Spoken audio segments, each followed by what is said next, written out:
Hello, everyone, and welcome to DWTerminator's channel. I am not DWTerminator. That No, but I is am here. terrible. I am very bad at speaking today. Who the fuck are you guys again? I don't know. I think I'm some kind of imposter that you picked up in the fourth realm. We're a bunch any of rate. nerds, and we're going to be playing not D&D. Yeah, we have... this is part of a new thing that I'm doing for the channel. I am going to actually be including actual play sessions of tabletop role-playing games. We're going to be starting off with something that I think most people don't even know exists, which is the Rune Role-Playing Game. Not Rune Quest, like a lot of people do know. No, the Rune Role-Playing Game. As in, based on the PC hack-and-slash game, which I reviewed a fair bit ago. So, we're going to all be crazy Viking warriors on wacky adventures. It's going to be kind of fun. No, It kind should of be not. noted, Lots of almost nobody knows about RuneQuest, but even less people know about Rune. Oh, no. People know about RuneQuest. Kind of. See, I thought we were gonna play RuneScape. That's why I got on. So this is all new to me as well. Ugh. Seriously? Bringing RuneScape into this? Anyway, we are going to go ahead and get things started. The system is actually very different from most tabletop RPGs in that we don't have a single dungeon master or game master. We have everyone being a game master. So basically, on a per encounter basis, the DM will switch over to one of the other players, and then they will have someone else play their character as a proxy. Now, this session that we're doing right now is kind of a prologue, session 0 sort of thing. It's going to be a bit different from normal in that we've basically got one big encounter that we've split into 3 sections, with each of us doing a particular section of it. From here on out, we will be doing one GM per session. So we'll see how this thing goes. It's going to be pretty ridiculous. So I figure we'll go ahead and get things started. So go ahead and take it away. Our adventure begins in the town of Kolfskin, a village known for its cattle. It is known for the raising of cattle, the slaughtering and distribution of meat, as well as milk that comes from such. But more than that, it is known for some of its mighty Viking warriors, true followers of Odin and Thor, and all of the others that oppose Loki, evil god of mischief.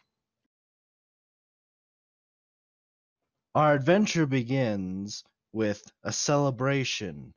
A recent raid into Goblin territory has yielded a great bounty of treasure, and Ulfar, the character played by Ravnik here, is a part of this celebration.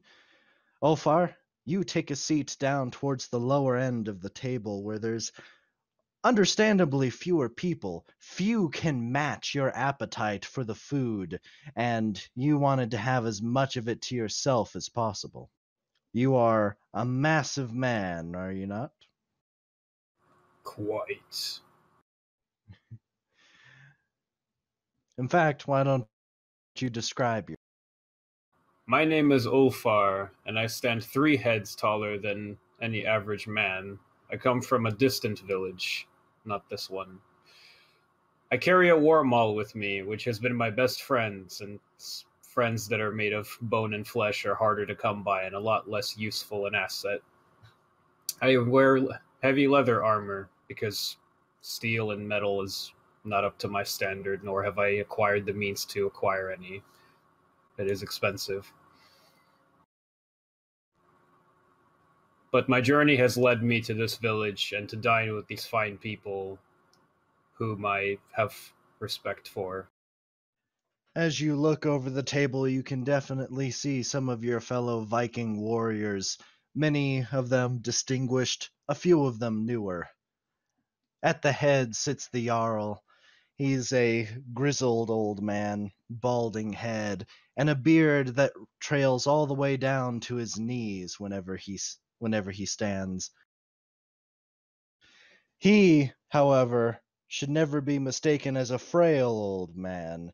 You've seen him on the battlefield firsthand. He wields a rather impressive axe, and his voice bellows quite louder than anybody else's at the table. He's probably the only person that could really match your physicality. Is that so? Indeed. Next to him sits his wife, and he begins telling tales of some of his exploits of wars in the past. During the middle of a story, though, he seems to look over to you, and he interrupts himself and says, "You there, Ulfar!" Why do you call my name out across the table in such a manner? He kind of looks at you like you just said something rather strange, but then laughs about it. Come here, my boy. Come here.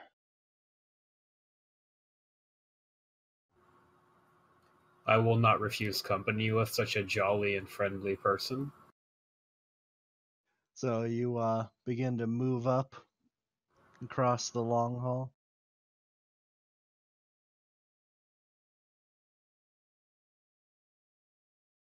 All right. You begin moving. The floor kind of creaks beneath your heavy footsteps. You are a very, very large man. Eventually, you reach the head of the table where the Jarl sits, and he very aggressively pats you on the shoulder and says, "He was a part of this story, actually. Tell them about the goblin, the one with the mohawk. What did you do to him exactly?" I always love this part. Come, Ulfar, tell your story. Well, I normally don't like to brag about my adventures. However, the goblin who had the mohawk was not very pleasant looking, and I decided to give his mohawk a trim. Unfortunately, it ended in his entire body being sliced in half. But the mohawk did end up getting cut in half, so I suppose it was a well-planned. He slaps down on his knee, and the rest of the warriors in the hall laugh heartily, and each of them raise up their tankards. Do you do the same? I'll raise my tankard, why not? All right. As one, all of you take a very deep drink of ale, and the laughter continues, and then stories continue to prop up. You begin heading back to your seat, I assume? Sure. All right. As you begin to head on back, there's a soft rumbling sound, actually, and the hall briefly shakes. And at first, it's barely noticeable, and nobody seems to take any caution to it. But eventually, it gets more noticeable, and everyone stops and they look around in confusion. "What is that damned shaking?" says the Jarl. And you get to about right here. When the shaking gets to its most intense yet, and you feel the floor beneath you begin to creak a little bit louder than it should. You take a quick glance down to see the wood beginning to splinter, and before you can really react, you are tumbling down as the floor completely gives way down into the dark. Do me a favor and make me a... It's going to be a jump roll. There you go. Okay. You're not so good at the whole jumping thing. It's probably due to your immense size and stature. You just weigh too damn much. Likewise, you hit the ground rather hard. You feel stone beneath you, as well as splintered remains of the floor. There's quite a few bits of concerned shouting from up above, but the most dangerous sounds to you, the ones that concern you the most, is chittering all around you. Little alien language going back and forth, tiny voices. As your eyes adjust to the dark, you find yourself in a cave, and there are goblins around you.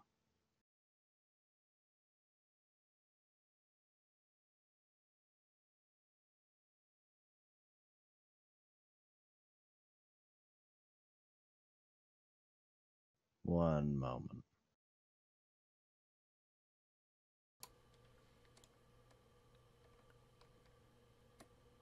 All right. Ulfar, you find yourself as your eyes adjust to the dark in a tunnel.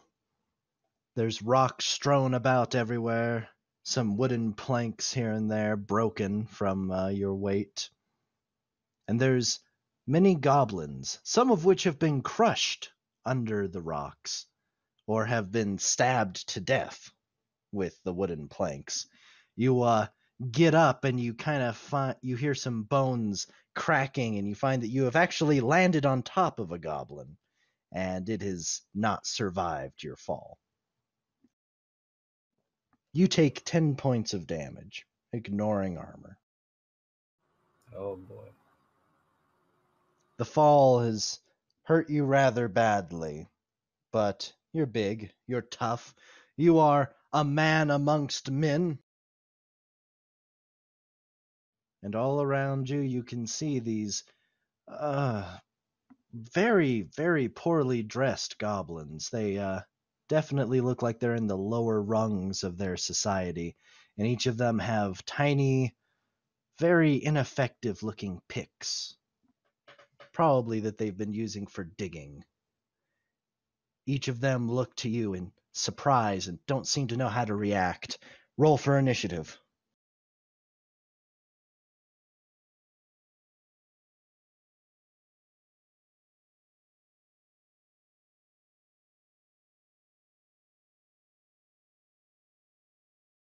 I wasn't muted, was I? No, I forgot initiative. Great. You do have a macro for it.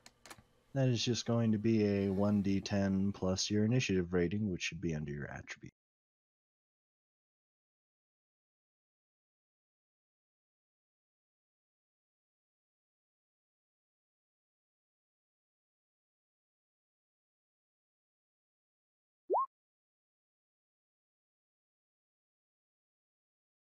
I got an 8.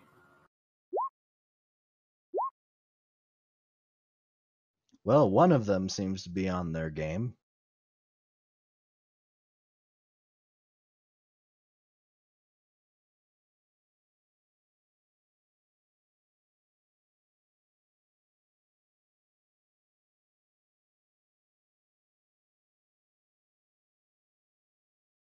All right. Go ahead and put your initiative into the turn order. You can see it, right?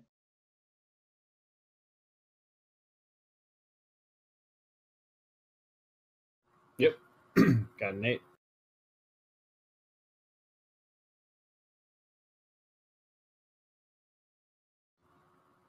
All right. Ofar, you have the edge here. What do you want to do? They're not quite ready, and they don't have any actual weapons, just their little tiny picks that look like they've been made out of tree branches. Well, I'm going to take advantage of the fact that they're kind of dazzled at my appearance and The entrance. term is dynamic entry. Well, I already killed one of them just by entry, so I feel like we're on a good start here. I'm going to use my Great Maul of Justice to serve justice to the one right in the middle who's got his back right to. All right, roll your attack. 7.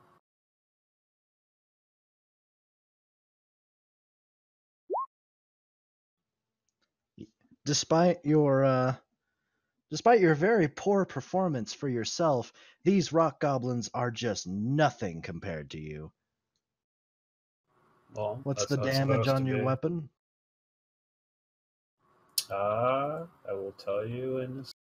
Damage is 13. All right. Okay, so you beat them by 4, 13. You beat this one freaking ragged. Move yourself over to the one that you want to beat. Right there. All right. This poor guy just cannot handle it. You bring your maul up, you smash him in the chest. He goes flying backwards against the wall, spits up blood, kind of with a little. And as he's looking up to you, you bring the hammer down and smash his skull in. Brains go flying everywhere. Wouldn't happen any other way.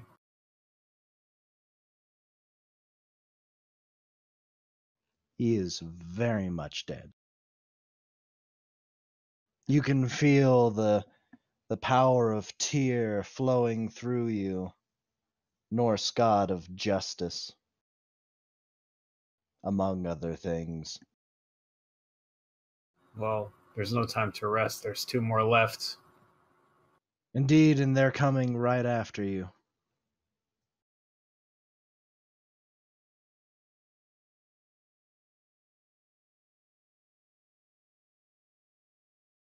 Both of them run forward with their little picks and they try and get at your leg. Roll your defense. Twice.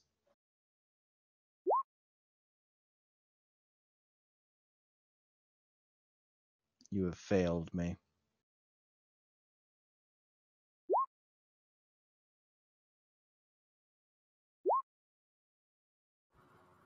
Nine and 17. All right, well, that's exploding dice, so roll one more d10. Just a d10, no modifier. 5. All right.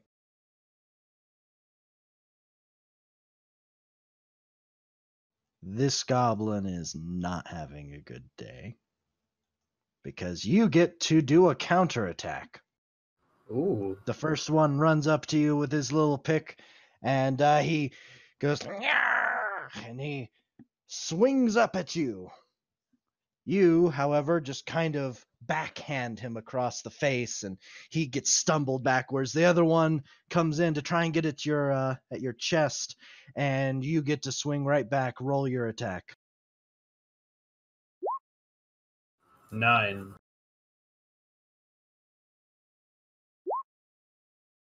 4. You beat him by 5. His head is completely gone. You swing your maul, and with the force of Tyr empowering you, you feel it just crush right through his skull. His headless body just tumbles across the ground. Blood spurts. You can see other goblins at the end of the hallway, and they all look incredibly panicked, and they run down and are screaming for help. It's your You don't turn. mess with Ulfar. Well, I assume that the third one is just going to cower in fear and not be able to run away. Well, you do have the turn on him. Would you like to put him out of his misery before we decide any of that? Well, I think that one messenger is enough, and since there's several already running, why waste the cannon fodder? Let's roll it. All right, well, roll your attack whenever you're ready, Ulfar. 13. Not nearly good enough.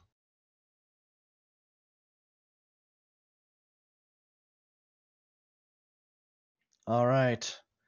Ulfar, this one, with him still trying to recover from your backhand against him, he begins to raise up his pick once more, and you just completely kneecap him. Your hammer hits him in the knee. There is a sickening crunch in the air, and he goes down, and it's just the most blood-curdling scream imaginable is coming from him.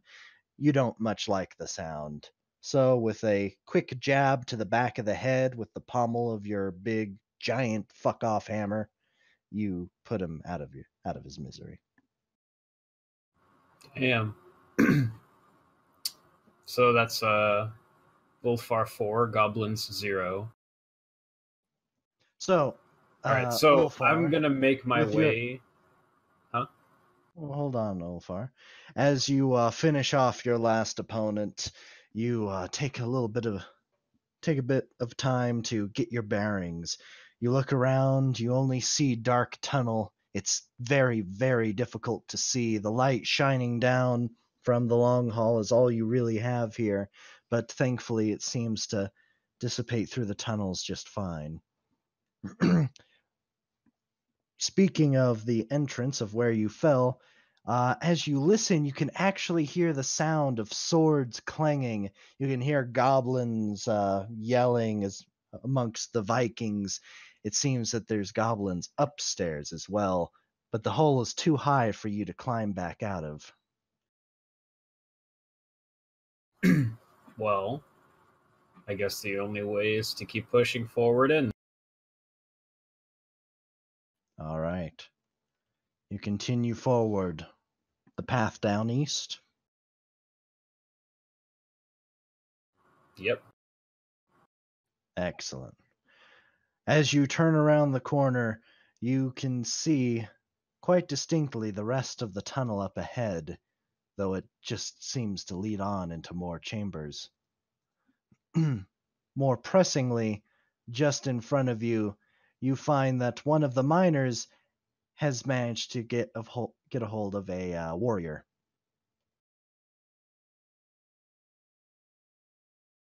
There we go. Was not working.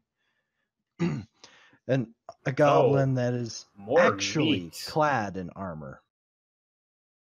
This one looks like he could actually prove more of a challenge for you, and he seems to have the miner to back him up. This one is more than a little brave compared to his compatriots. Now that he has this brave and definitely not about to be dead goblin warrior right next to him. It fills him with confidence and determination. Well, Ulfar loves a good challenge. So Ulfar is going to walk up to the more aggressive looking goblin. All right. Before you do that, I do need to get initiative going.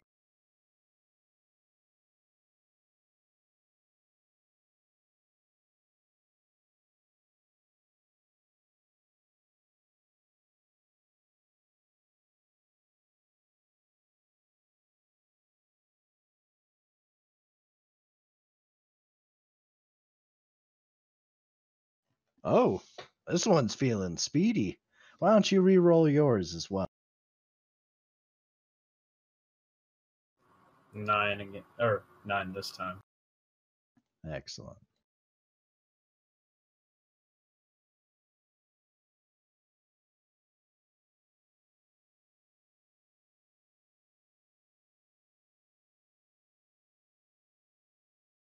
Oh, but the warrior's got his game face on. He brandishes a sword. It looks like a Viking sword, but it's been so horribly rusted and ill-maintained that you doubt it could ever compare to something that you and your compatriots would ever use in battle.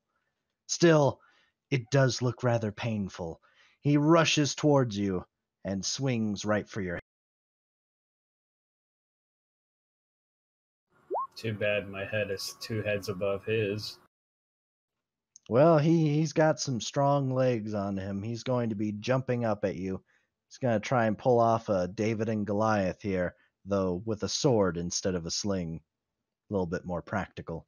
Go ahead and roll your defense.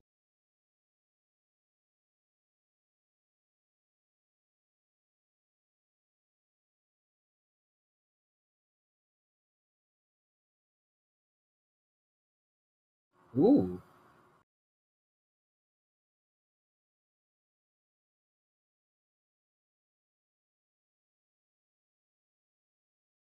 $17 with a 10.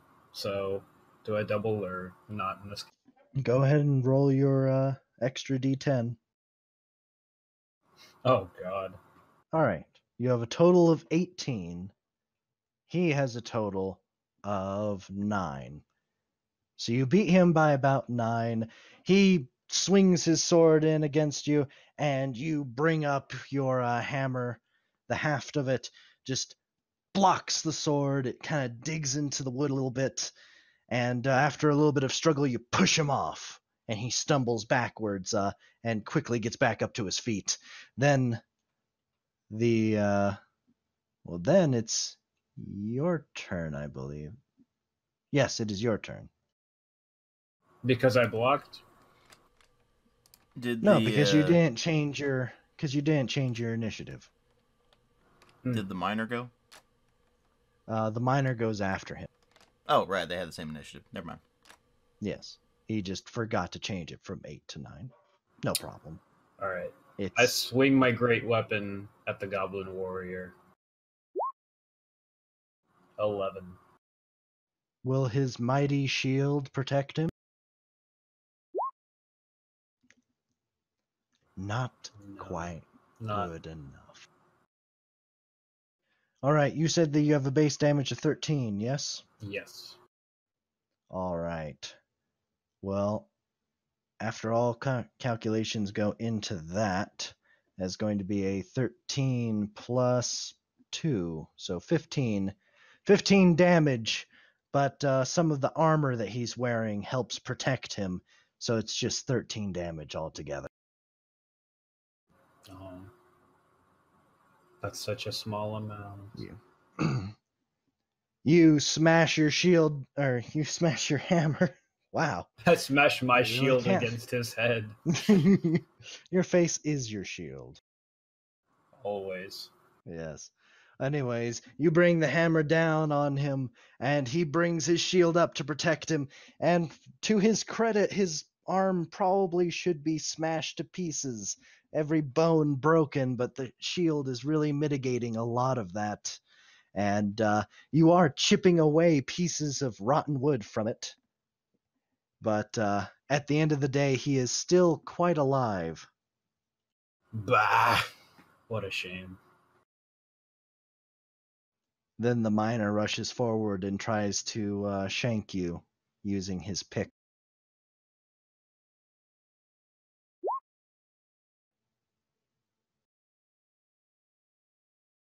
Well, why don't you go ahead and, roll that d10 again. A little bit more. 19, not quite good enough for a counterattack, but it is definitely enough that goblin just cannot get to you. How much He is it rushes for a forward. counterattack? You need to beat his by 20 or more.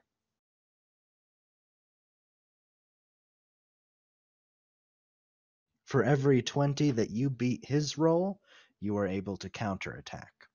Got it. If you beat him by 40, for instance, you would be able to smack him twice. It's a lot of smacks. Oh, yeah. Anyways, so you get to attack back now, as his attack barely even put a scratch into your armor. You didn't even really feel it. Maybe he my tore maul at up. your belt a little bit, and one of your favorite flagons fell off of your belt. Oh, well, that's a no-touch territory. I lift my maul up behind my head and bring it down onto. 18 with a 10.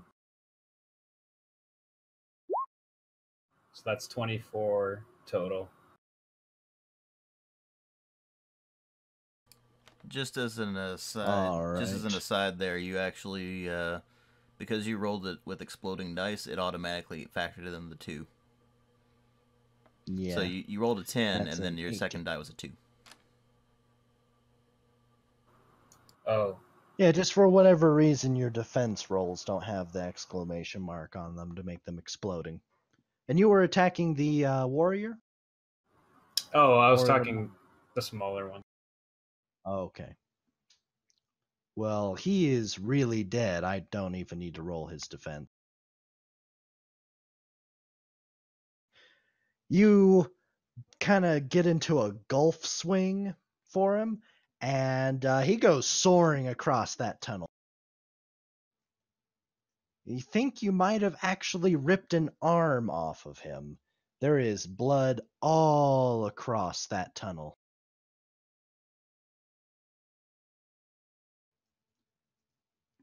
It'd be actually kind of hard to recognize that now mess of a person as a goblin. So much for bodyguard. The goblin warrior makes his attack against you now. He swings. Oh, but you are on point today. He swings. You bash away at his hand using your fist. His sword clangs against the wall, and you can now try and make your finishing attack. He could still survive it, though. Not likely. Let's do it. 12. 11. Just barely. Ho ho ho! Oh, he is looking worse for wear. This wasn't your best swing. His shield took a lot of force out of it, but you do manage to smack him right across the jaw. Teeth go flying out of his mouth. Blood splatters against the wall. And he's looking rather fearful, but he's got nowhere to run. He knows if he goes down that tunnel, his compatriots would probably just kill him for cowardice.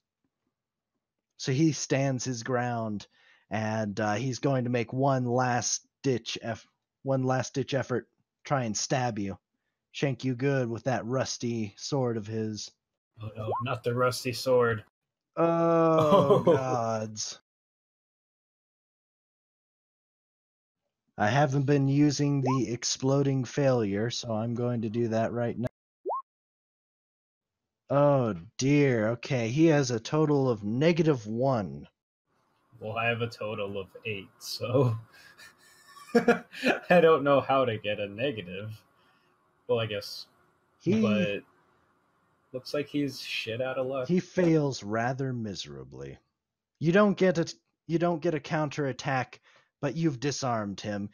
He swings that sword, his arm going forward. He tries to get a nice pierce towards your heart, and you smack it out of his hand with your maul. The weapon goes clattering, and he kind of like looks back at it, looks to you. His ears kind of droop down a little bit, and you may make your finishing attack.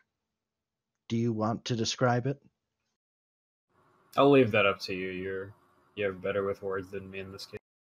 Then go ahead and roll. 12. 12.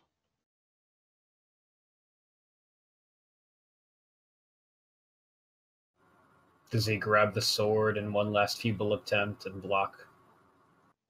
Well, you bring the hammer up, you bring it down, and he kind of gives a little and reaches up with a hand, and he grabs the pommel, and he gets instantly forced down to the ground. His knees are burying themselves into the stone, and he has fear in his eyes. He can't make an attack against you. Roll again. Oh! All right.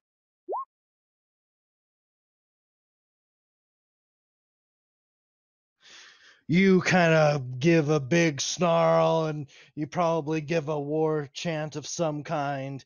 You ask Tyr to give you strength to smite the most annoying goblin this world has ever seen, who dares to interrupt your lunch, your feast, your meal of great proportions. You just got done telling that amazing tale to your compatriots and now you fell down a hole. It's embarrassing. You're angry. You bring up the hammer. He goes up with it. And then you smash it down. It leaves a crater in the ground and he is splattered. There is no more goblin warrior. Well, shit.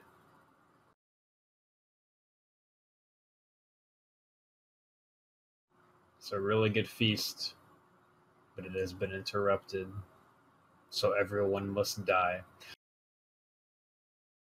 You stand there, exhausted, still feeling a battle rage subsiding from your veins, but you're victorious. There's still only one way to go, though, and that's forward. And that is the end of your encounter, which means I am now going to be handing the reins over to DWTerminator, our wonderful host, and he will be GMing for a little while. Indeed. All right. So, following those glorious escapades, in the midst of all of this chaos, Garm, you were here in the hall, feasting with the other warriors, mostly just having been just arrived in town, really. You've been wandering around for quite some time. You finally find a nice village to rest in, and they happen to be having a celebratory feast that they were gracious enough to invite you to. And then the floor fell out. And then goblins showed up. And as we all know, you really hate goblins. Would you please describe yourself? Indeed, I do. Garm is something of a slightly above average Viking, if you will. He just seems to be everything you could imagine a Viking would look like, but perhaps a little bit stronger, or perhaps a little bit more agile. In everything he does, he doesn't seem to truly shine in any one particular task. He's not a big, giant brute like Ulfar is. He's simply a muscular man who wears light amounts of armor. In fact, he doesn't even use leather, he just has hide. It hasn't been cured, it hasn't been put together in layers. It's furs and hides and nothing much else. It's very lightweight for him, but doesn't really protect much against stabbing swords. On his belt, he has 2 axes. On his back, he keeps a round shield and a sword. His eyes are an icy blue, and his beard and hair are black, and not very long at that. He definitely seems to be on the younger side for a Viking. Probably hasn't been a full-fledged warrior for more than a year or 2. So all of these glorious tales of battle that he's been regaled with have been quite entertaining and informative for him, you would say. Oh yes, absolutely. Well, He loves the tale of a good goblin smash. Well, the good news is, it's time for him to make some of those tales of his own. You stand currently in the longhouse with this large hole in the floor.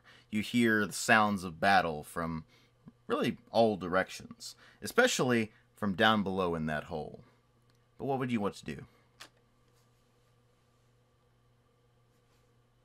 Well, I couldn't very well let my fellow Viking warrior take all of the glory for himself. Garm is going to jump right in. Alright, so in that case, I would like you to make a jump check for me.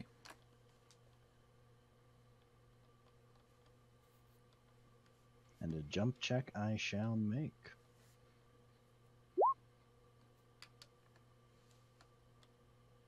It seems I'm doing just as well as he is. Clearly, you're doing much better. You fall into this hole, not really thinking too much of the consequences, and it's a pretty significant drop. It's about a 15-foot drop. And there's a pile of rocks at the bottom, which you just happen to land on. It smarts, but you're a beefy Viking warrior. You can shrug off that pain, although you do take 10 damage. And it does ignore your armor. Then Garm will slowly rise back up.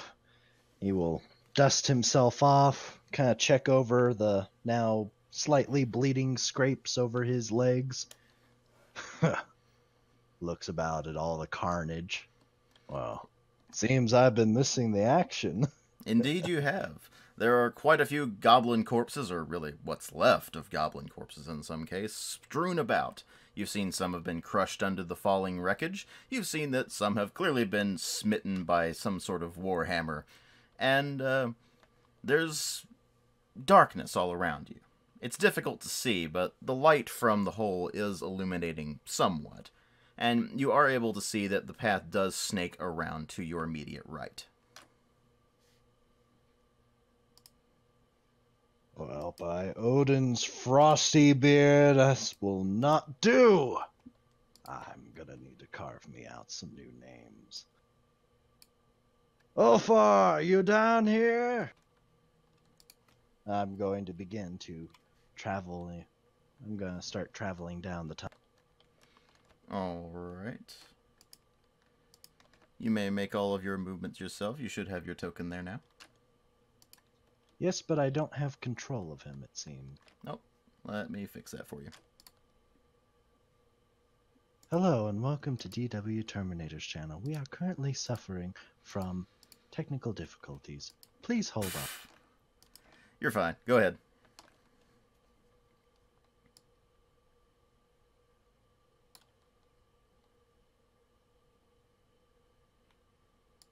Alright.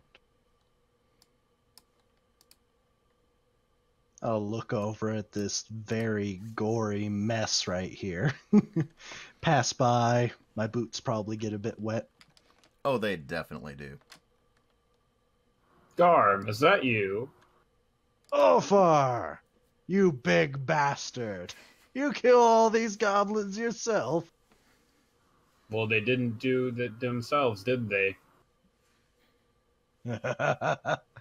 Oh, Tyr always did smile on you. As he smiles on the corpses of all this fodder. Took you long enough to get down here, though. Yes, well, there's plenty of action going on upstairs as well. The Jarl is in a frenzy now, and the table has been smashed in half. Not sure if that was him or the goblins, actually. His wife won't be too happy about the table. She did prize it, didn't she? Let's get going. We have more goblins to slay. Indeed. I may have found a path here to the south. Excellent. You go down towards the south, and you see some rubble strewn about. And I would like you to go ahead and make an awareness check for me. Alright. Excellent.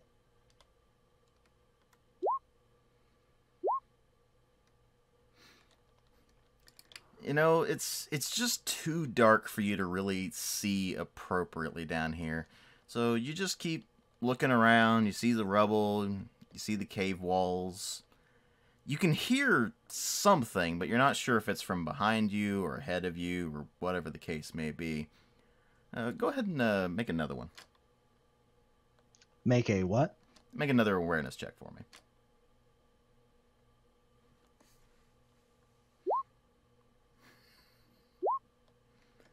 Oof.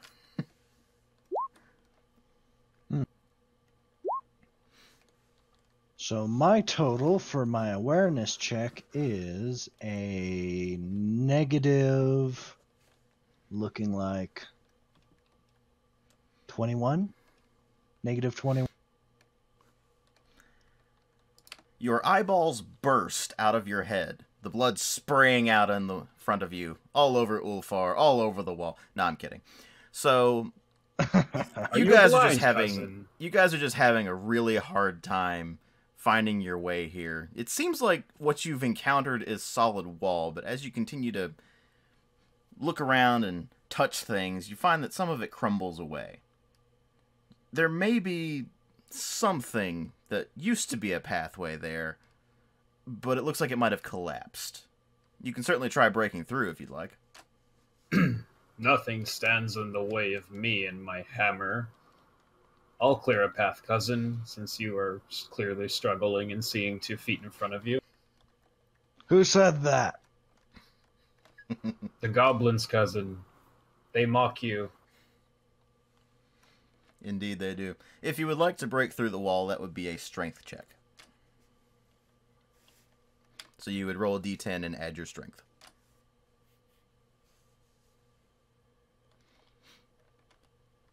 Now the thing is, you're trying to break through it without collapsing the tunnel any further, so just keep that in mind. Strength is 3.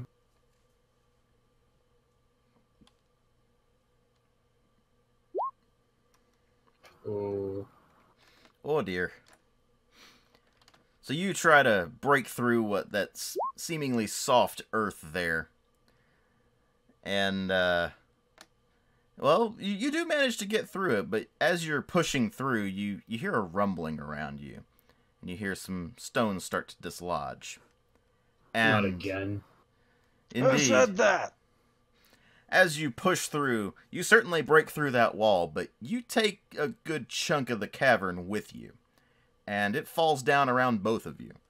Both of you will need to take 15 damage before soak.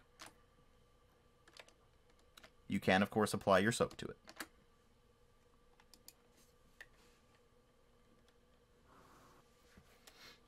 As the boulders and pebbles and even the dirt itself fall down around you and ultimately just crush you. But not extensively. Ow. Indeed. Ow, ow, ow, ow, ow. An instrument of grace and skill, Ulfar clearly is. Grace is my middle Garm name. is going to pull his shield out and hold it up over his head. It doesn't help a whole lot. Does this mean we're both at minus 25? Minus no. 25. Because it's minus 10 from the... No, fall. it's 15 damage before your soak. So you apply your soak to reduce the damage. Okay, I see what he's asking now. The first one you don't apply your soak to, so that's 10 points of damage. The next one is, well, what's your soak? Well, 5, so it's... so 10. you have taken a total of 20 damage. Got it. And the goblins haven't even hit you yet. What's with that? You know little about war, cousin.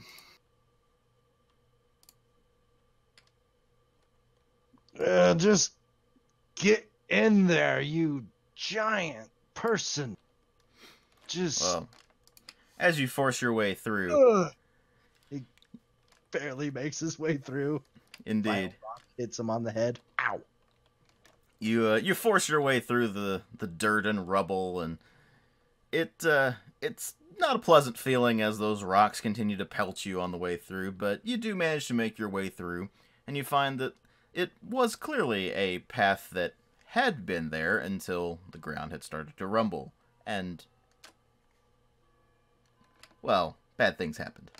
So you manage to push your way into this new passageway, and you find that it is actually a continuation of the tunnel network that continues on to your immediate front from the way you're facing.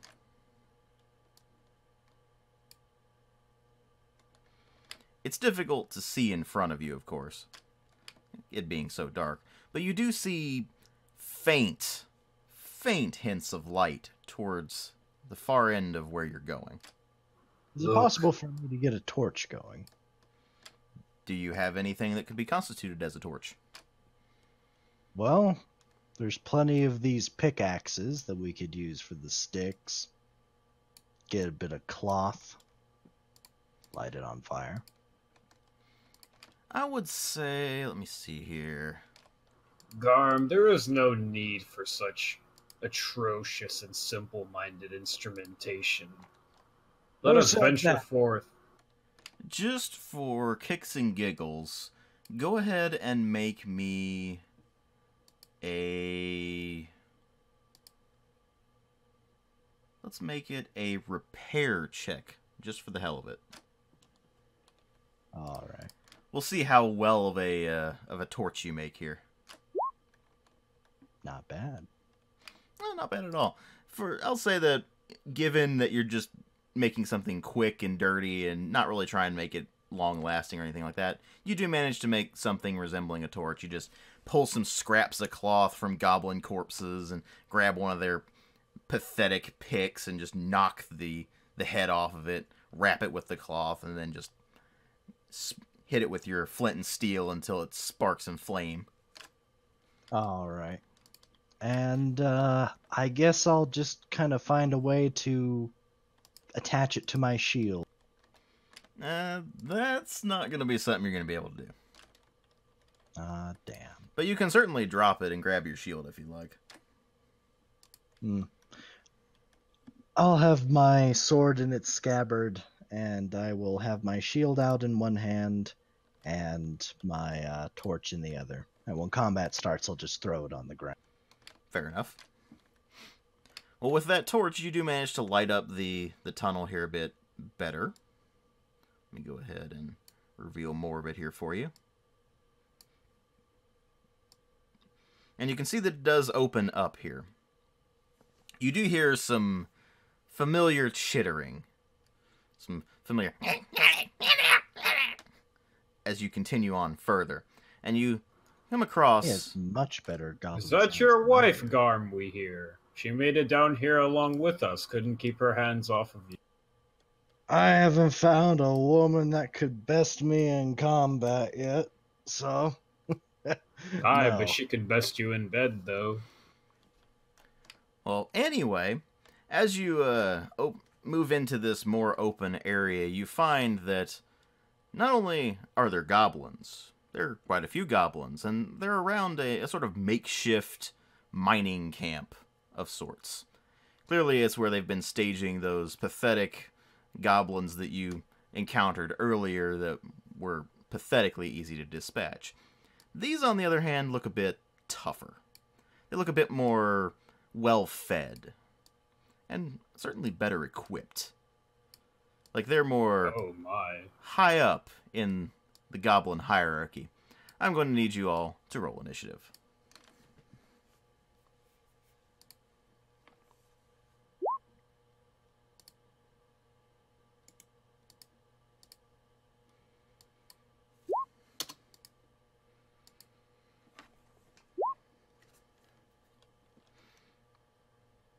I was very close to being able to make multiple attacks in a round. Indeed. So let's see. That's pretty impressive, I'm not going to lie.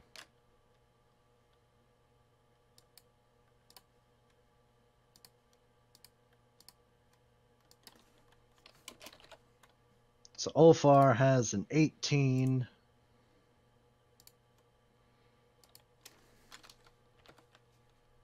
I have a 19.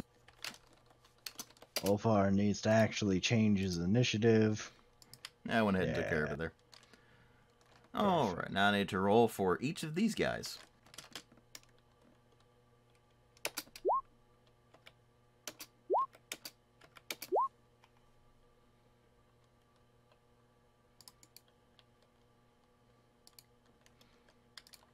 Alrighty. So, despite you making quite a lot of racket on your way here, somehow they're still surprised by your presence, and both of you have the upper hand. So, Aha! indeed. So the first person acting will be Garm. Alright. I'm going to throw down that torch, so that way we can actually see what the hell we're doing. That is hell with one L, by the way. Of course. And I'm going to draw my sword as I get into a bloody, frothing rage, and I'm going to charge the nearest goblin. All right. So that's not a full charge. No, of course not. But you say a frothing rage, so you are going to go berserk, I assume? I may just. Yeah, sure, why not? All right. Go ahead and go berserk then. Give me a berserk attack. Ouch. Just a bit. Well, we'll see how this goes.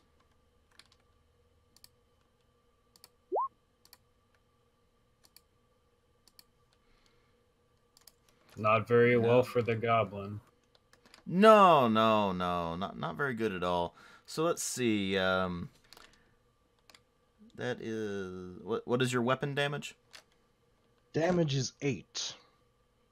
So 8 plus, I believe, 16.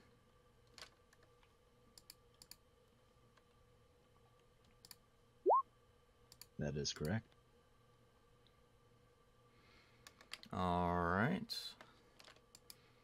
So let me go ahead and note that down here.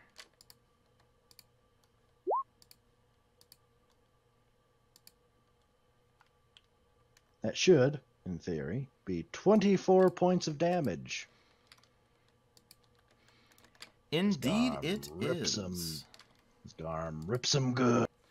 Oh, indeed. You go into your frothing rage and you run right up to this, frankly, surprised as hell goblin, and you cleave right into him with your sword.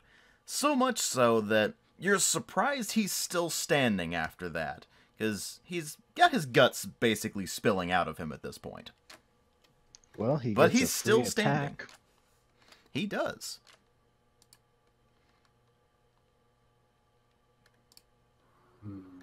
For the audience out there who doesn't know the rules, you can go berserk, adding your defense to your attack, but if the opponent's still alive, they get a free attack on you, and you don't get your defense. Exactly. So that is Which going is to why be... I have a very pathetic roll of... Yes. Alright.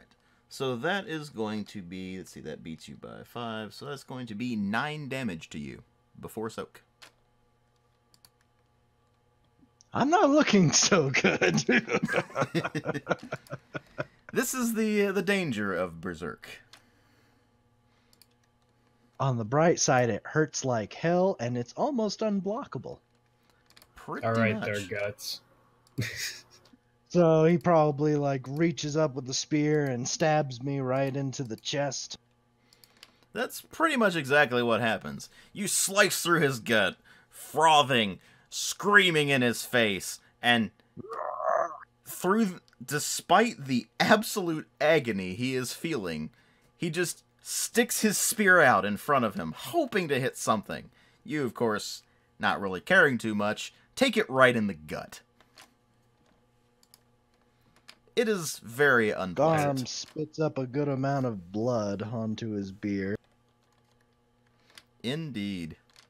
But that is just what you get for being a particular worshipper of Odin. This is Odin true. is, after all, the creator and father of the berserkers. Indeed. Unlike Crom.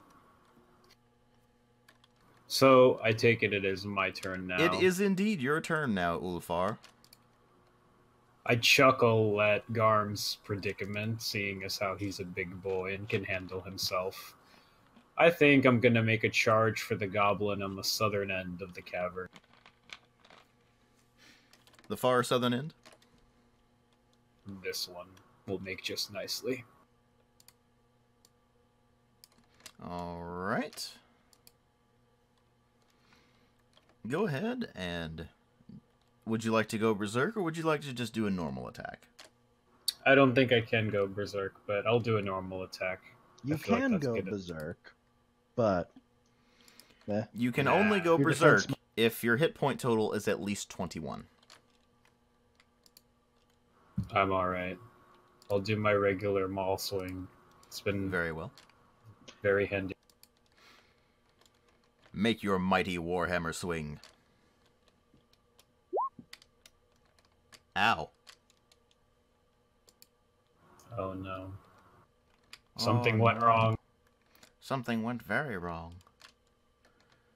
So you're going to need to roll another d10. So that is a -2.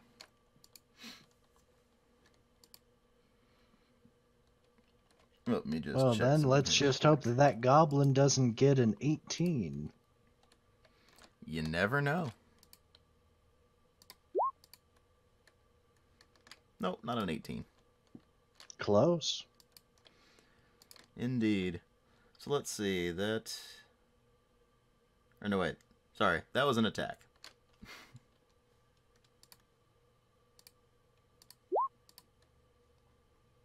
Oh, much more pathetic. Much more pathetic. Still defends Regardless. himself. Indeed. You swing your mighty warhammer. Or maul. I keep forgetting it's a maul, not a warhammer. Same thing, really. Anyway, you swing your weapon at him, and he can see it coming from a mile away, because you're a big lumbering guy. And yet, despite all that, he still doesn't really manage to dodge it all that well. He manages to just duck back just in time for it to sail past his head. But you do not hit him. It is most unfortunate. I would like to make a disclaimer here to all of our fans in the audience who do know medieval weaponry rather well. Please forgive Will for his lack of knowledge of warhammers and mauls. Oh no, I know He knows exactly not what what a he speaks warhammer and of. maul is. I'm a sword guy, not a hammer guy. He's not that kind of warrior. Indeed. Alright, so now that Ulfar has completely whiffed, it is in fact the Goblin's turn. Well, goody. Indeed.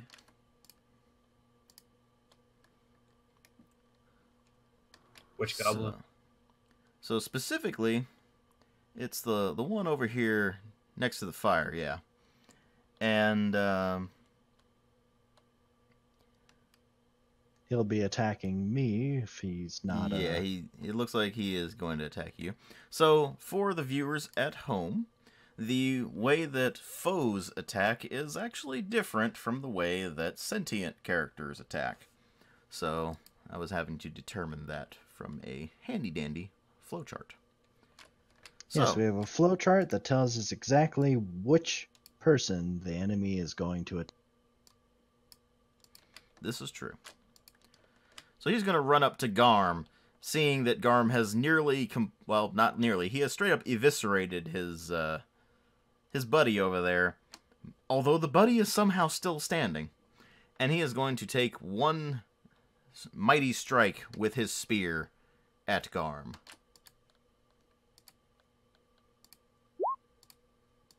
And I believe you do get your full defense for this. And Garm is going to tell him that he can go fuck himself. Indeed. So, that beats that by, 14. Wow. So, he's thrusts forward with the spear, and Garm basically just deflects it like it's nothing. Almost with his bare hand, except he has a sword in that hand. I do have a shield. Well, there is that too. But let's be fair here. With a swing like that and a defense like that, it's pathetic.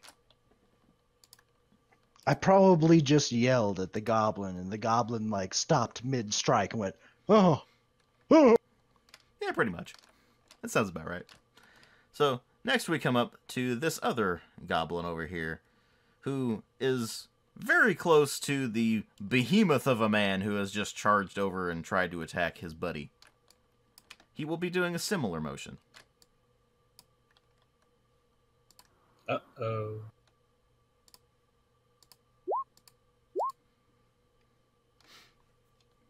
Yeah, that's a big nope. So He thrusts forward with his spear towards Ulfar, and Ulfar, seeing this coming from a mile away, just knocks it aside with his maul. Next up is poor Mr. Eviscerated over here. We would like to call him Professor Brown Pants. Bring me my brown pants! He forgot his red shirt at home. Yes, he did. Regardless, make your defense, sir.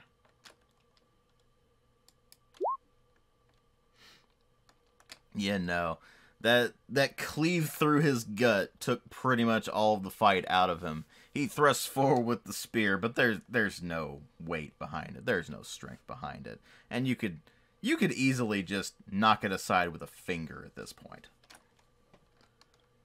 But of course, to add insult to injury, you just knock it aside with your shield instead.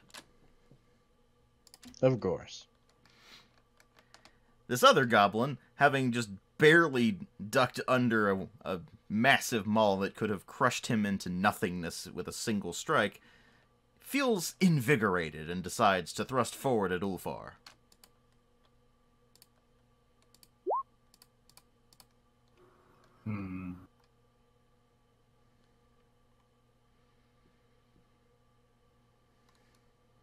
That's looking like a successful parry to me.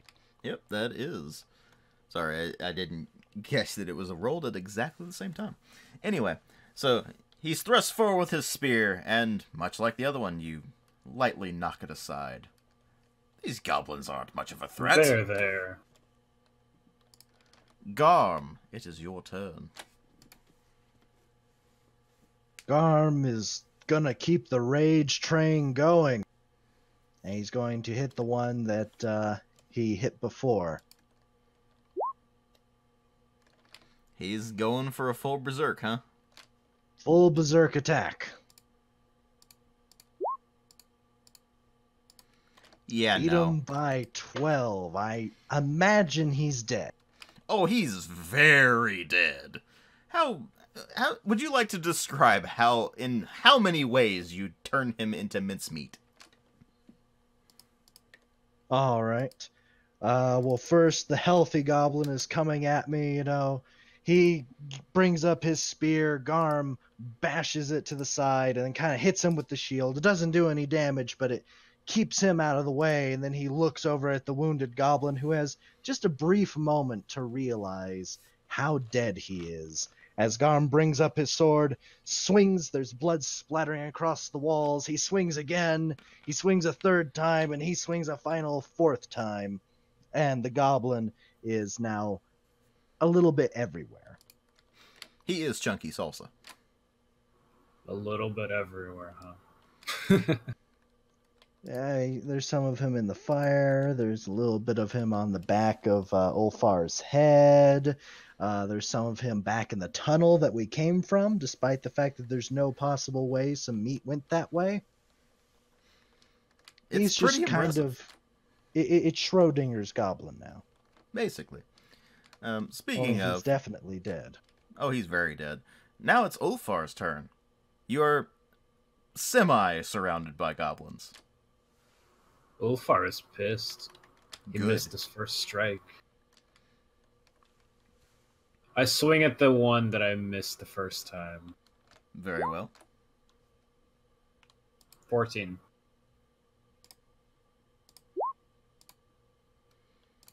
That definitely hits. You one-upped him by 6, so add your weapon damage to 6. Or All 19, right. but yeah. Just a second. I am bad with math.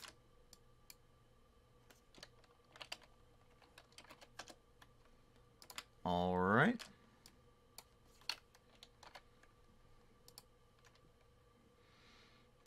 You cleave... Well, you don't cleave. You crush the goblin with your mighty maul.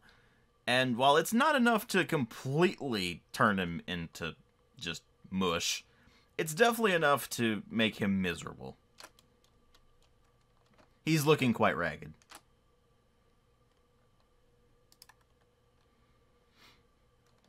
Garm, your buddy Yes. would like to give you a present. Is it pain? It's called a spear. Unfortunately, he's not very good at delivering presents, and it's probably somewhere in Timbuktu by now. I like shields. Shields are nice. Shields are very Audience. nice. If you can ever bring one thing with you, bring a shield. It's very important. This Don't is be true. Ulfar. Alright, so next up, the goblin adjacent to Ulfar would like to take revenge for his buddy who just got smacked upside the head.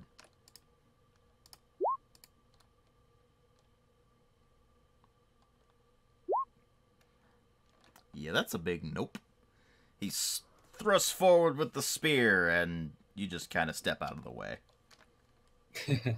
Which is impressive, given that you're really not very agile at all. It's more of a little hop. It's more like you The just kind ground of shakes turned a little around. bit. Yeah, kind of. You just hop backwards and the whole cave shakes. Pretty much. No wonder we were having so many problems with cave-ins. That said, injured Gobbo over here is having a really bad day. You know what would make his life a lot better? Is if he could actually hit the guy who is tormenting him so. Unfortunately, he Doesn't look can't. like his day will be made, though. It is definitely not his day. He goes with the spear, but the spear hits nothing. Ulfar has become a leaf on the wind. As agile as the wind itself. Don't say that, you're gonna get him killed. There's going to be a giant spike. It's going to get him right through the chest. It's going to be awful. Everybody will miss. Nah, it's Ulfar. He'll come Anyway, it's back Garm's without turn. an arm. Garm is going to have to think a little bit more tactically here, because he's just going to get stabbed again if he goes berserk again. Indeed. So we'll just do a normal attack that apparently just rolls amazing. Yep, that's definitely going to hit. Oh yeah. So let's see here. What's your weapon damage again? That is 8. 8. Alright. So, 16 damage. Not bad at all. Before.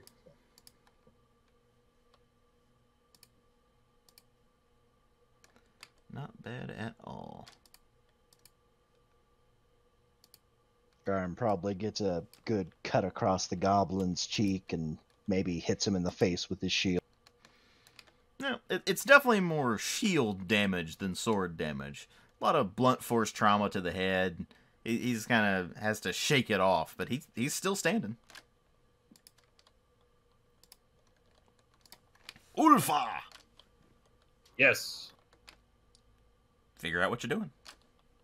Well, let's finish what we started.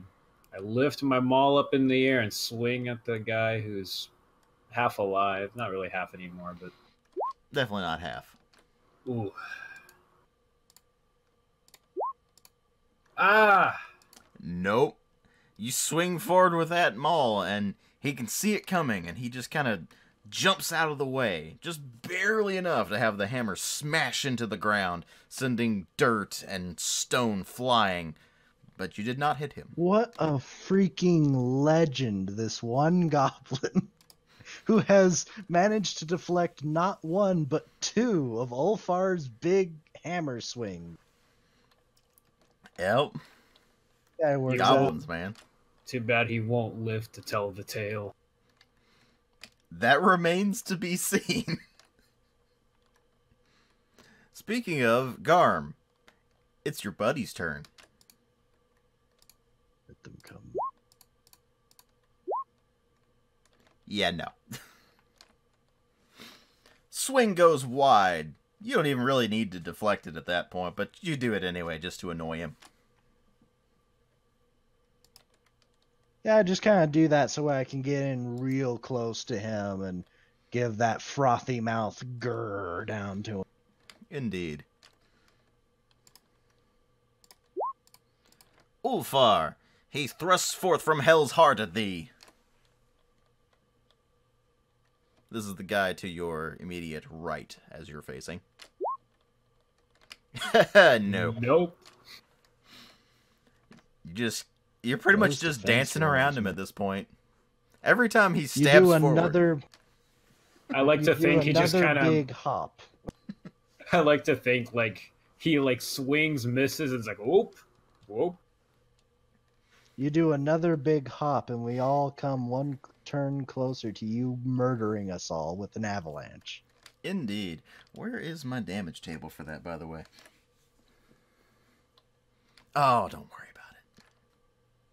I'm This is sure old that'd be school. There's tables for everything. exactly. In case it wasn't obvious, viewers at home, this is a really old game. That's not really old. This is a really It's like old 2012, 2013. No, it's not. In fact, it is 2001. I think. It's old. That's when Elvis Presley was popular, right? In Mayday, Goblins Yes, fought that's Vikings. totally when Elvis was pressed That's in when the Smash military. Melee was still on CRTs. You joke. Make your defense roll. This is injured Goblin. Oh! Oh, The snap. legend! The You're a goblin. legendary goblin Legendary. that actually gets a hit in and does He did. nothing because he did the exact amount of damage as his soak. Yep. Does he have 5 soak? I think he has 5 soak. You have Yes, 5 soak, I have right? 5 Yeah, soak, 5 yeah. soak. He finally manages to stab you with that spear, and it takes you by surprise. But you just feel an impact. You don't feel any pain because your armor absorbed it. Just kind of gets stuck in your armor a little bit, eh? He looks really panicked. It's Like, it's more a matter of he stabs, he hits you, and he goes, ha ha! And then he realizes he didn't actually do any damage. Ah! Just a scratch. Not even. Gum! Gum! Will you attack? Blood for Odin. 25.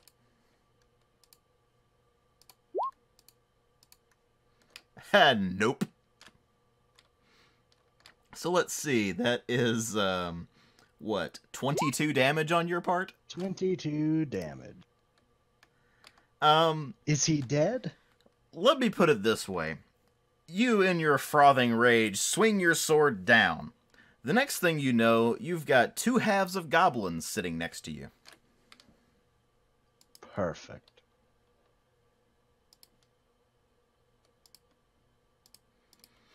He is deader than dead. Oh, he did. He very dead. Alright, Ulfar. Let's take this fucker out. Please do. Please fail miserably at hitting the legendary Goblin of Doom. This goblin could become no. a slayer. Oh, 3! 3 times! This is amazing. How What a could fucking this legend. happen? So, you bring the maul towards him in a fury. This goblin has been just making you angry. Angrier than he has any right to. And you I swing feel that like maul. the floor underneath him should collapse at this point from 3 misses. No. You swing it around in a horizontal this time, because swinging it down hasn't really helped you that much. And he just kind of jumps over it. Ah! Yeah, he's surprised, almost as surprised as you are that he is not being hit. You know what? Normally the rules for Rune highly encourage kill stealing, but I don't know if I could bring myself to steal that kill from Ulfar. It's given him so much trouble. I know, right? I've killed 2 goblins in the time it's taken him to hit this one once. And it's not that he's bad at hitting, it's just this goblin is amazing. This goblin is amazing. Speaking of goblins, Steve. it's their turn. This is the one on your right.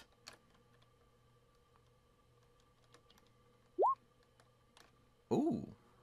Equal match met. Yeah, so he's thrust forward with his spear, and you notice it coming, and you barely manage to catch it. You think they're getting more confident now that you're missing every swing. Let's see what your mortal enemy can do.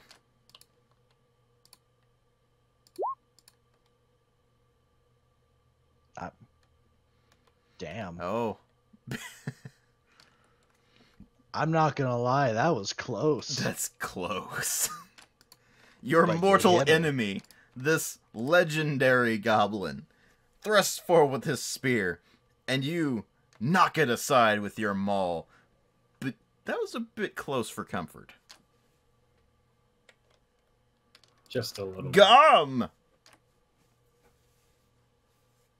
A shadow looms over the untouched goblin. Odin's fury. Oh, really? Death.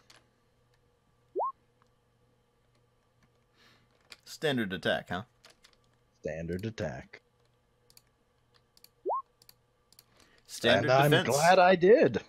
Indeed. 10 damage before soak. Yep, that is 10 damage for soak. Alright.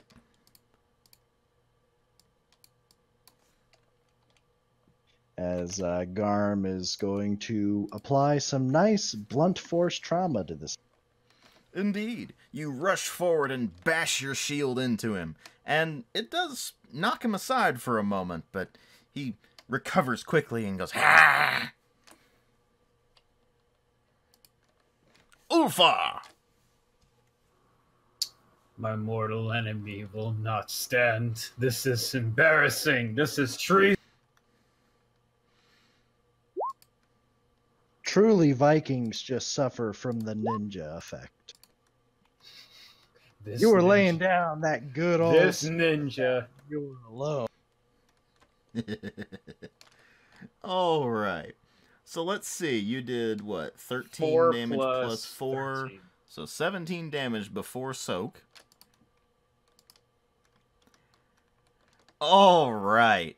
Finally, you finish off the goblin. I will let you describe it because this guy has been your mortal enemy this entire time. Well, I pick up the maul. I swing. After the first hit brings him to his knees. The second hit takes his head to the ground.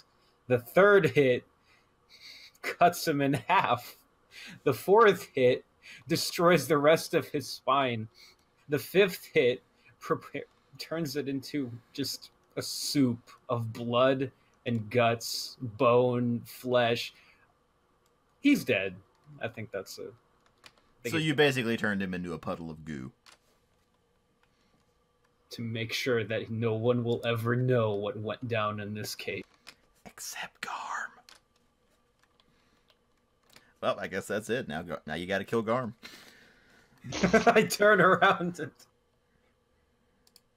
He turns around and kills Garm. You will not beget my name, cousin.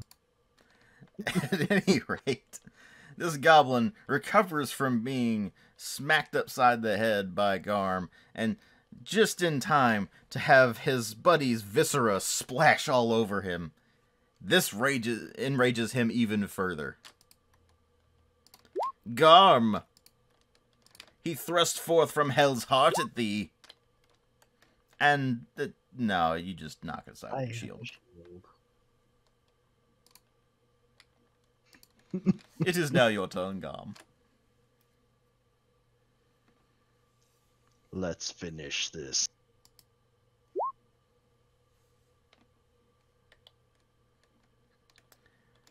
That is a Let's see what attack. happens. Oh shit! Wait, let's see what happens. Oh, Okay, I think that's where it ends then. yeah.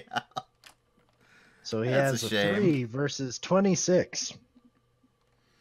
3 versus 26. I'm no expert here on goblin physiology, but I think he's really dead. I think he's basically chunky salsa at this point. Yeah, so Garm is going to jump up, bring his shield up, and then just kind of punch him with the shield. The edge of it is going to dig right through him, and he is going to be partly torn in half and partly turned into paste. Sounds good to me. Well, with that, the last of your foes, at least in this area, has been eviscerated. Well, and it's turned only into us two pulp. left.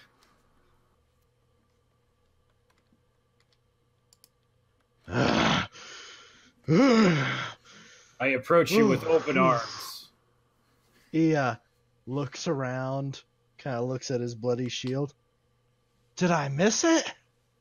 As he doesn't seem to have any memory of the fight. Damn that rage.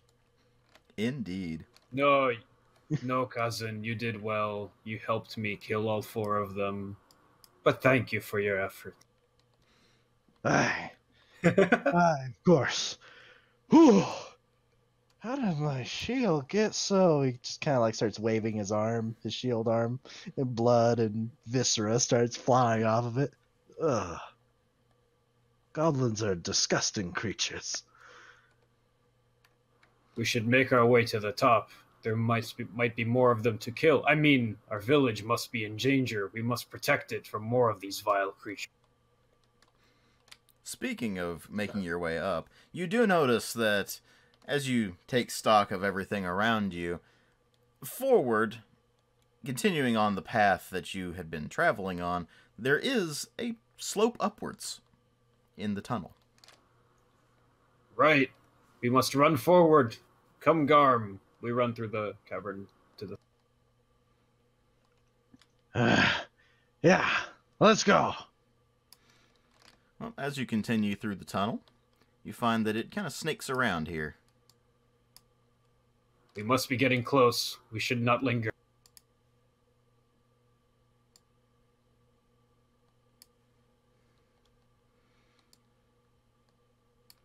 And it opens up a bit here. You start to hear sounds. Sounds of battle. It's distant. It's faint. It's difficult to make out from all the stones surrounding you, but it's definitely there, and it's coming from your southern direction. Garm, what say you we go up there and show these goblins what our people are... Oh, I definitely agree to that. Let's go. So you suddenly turned Scottish.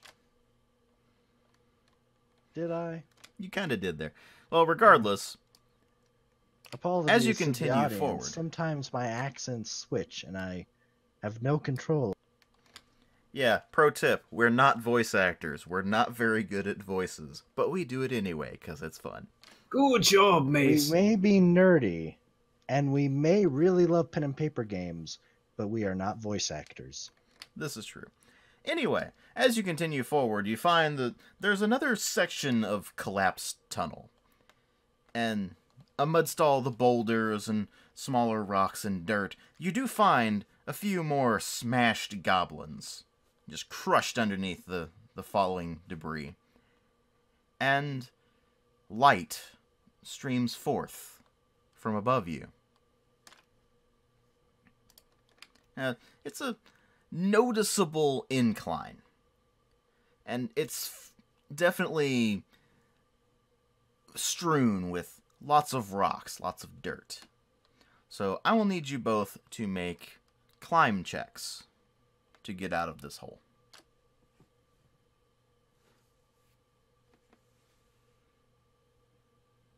Climb checks, my favorite. Indeed. Ha! Oh, wow. That was just the number you needed to hit to succeed without taking any damage. Good job. Both of you managed to scramble your way up the rocks, and you do slip a bit at one point, but you manage to catch yourself without skidding your knees or anything like that, and you push your way up through this opening and find yourself back in the village. And that is where Ravnik will take over. So, we have to pause this chapter of Ulfar and Garm's adventure because the following chapter takes place 5 minutes before the previous chapter ended. Interesting. So, above ground, things have not been going very well. And a certain new character, whose name is Astrid, who lives close to the village and doesn't frequently visit it, but it's her home, heard all the ruckus and noise of the goblins and Vikings fighting. However, she is not privy to the onslaught, and, well, she goes to investigate. Oh, we've got some hand-drawn flames for this. Got a little bit of a artistic expression going in here. I like it. All right, can edit that. Okay, so DW, describe Indeed. Astrid, as she is your creation. Astrid Hakisdottir is a woman of slight stature. She's clearly from the wilds. She wears leathers, very heavily soiled with dirt and animal Perfect. blood. She makes her way into the village, and you see a house covered in blood and flames. What do you do?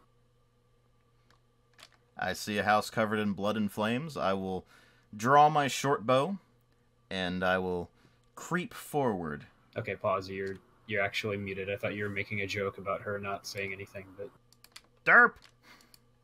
Whoop. I thought I had my push talk on there. Sorry about that. I thought you were making To back a up joke a like moment, since you didn't get this, sorry. For the audience at home, there's some slightly weird technical issues with recording this, but we'll sort it out. At any rate, Astrid is a woman of slight stature with bright, fiery red hair that is definitely, clearly soiled with dirt and grime and oil.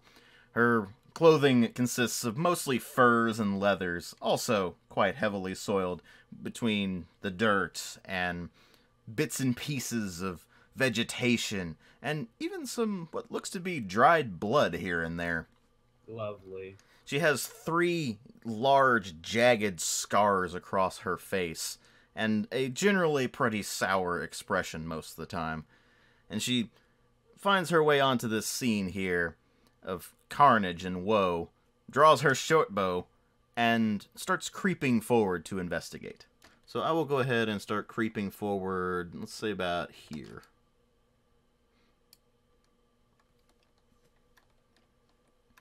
Keeping an eye out the whole time.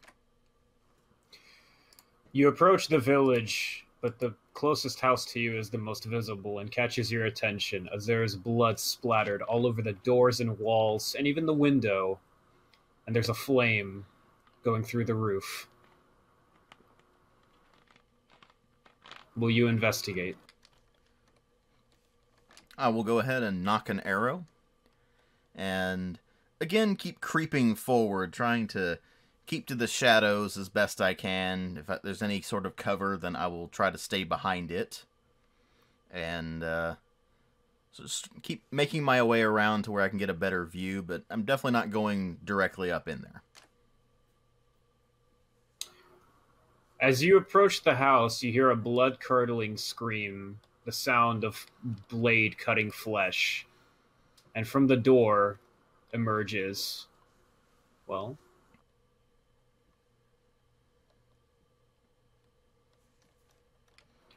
he bears a sword and a shield, and he has armor, and he's clearly used to the sight of blood and death and destruction, as he is not very phased or care-minded about the situation. He takes notice of you. Oh. Okay then. I suppose I should probably roll initiative, shouldn't I? Roll initiative. Let's see here.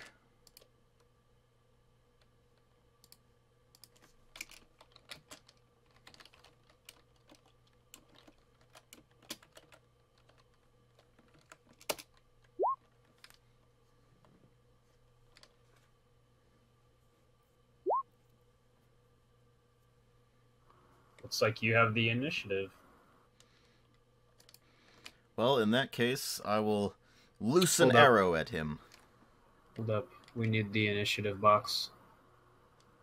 Or actually we don't, because... Oh, there.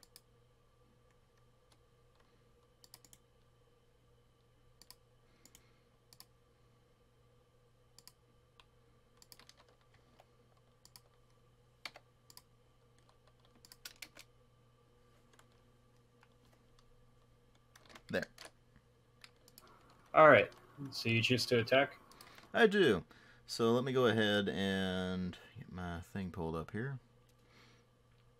I do need to know whether he's going to attempt to dodge or if he's just going to try to take it. He's gonna take it. He doesn't need to dodge. He's not very No, intimidated. he definitely by... doesn't need to dodge. So, why don't you tell the audience how shooting works as opposed to melee or So range? shooting is shooting's a lot messier because Rune is not really meant to be a game about ranged combat, but it's in there anyway.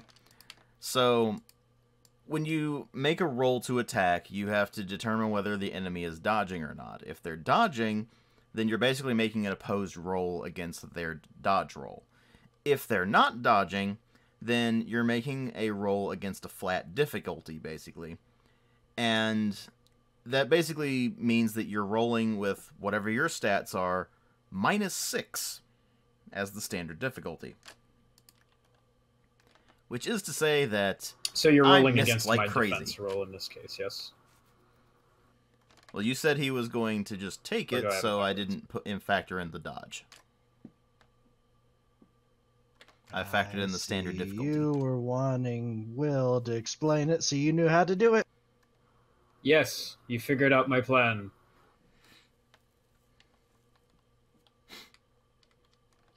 Indeed. Well, regardless, I definitely did well- not hit him.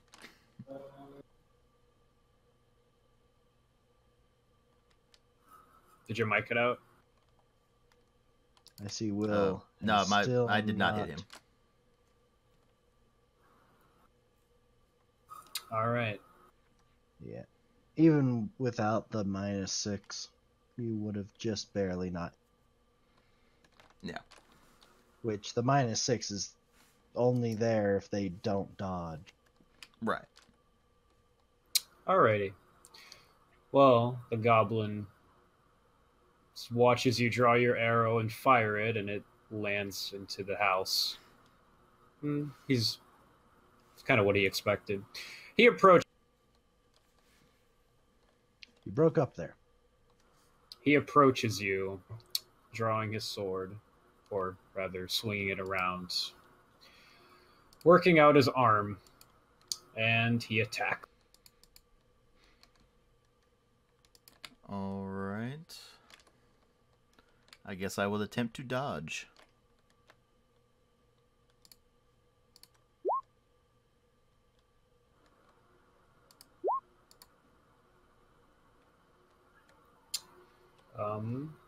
Well, he rolled a 10. Yeah, you gotta re-roll that. So that's 24. 24 to my 8. Yeah, no. You're not dodging. There is no dodge. So 24 minus 8 is 16. Plus the damage. Which his damage is 6. So that's 22 damage.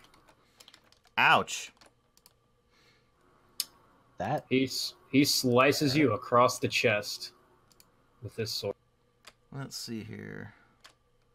22 damage. Okay.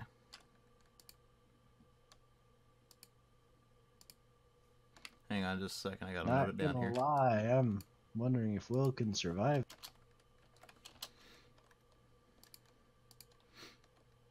Well, give me a second here.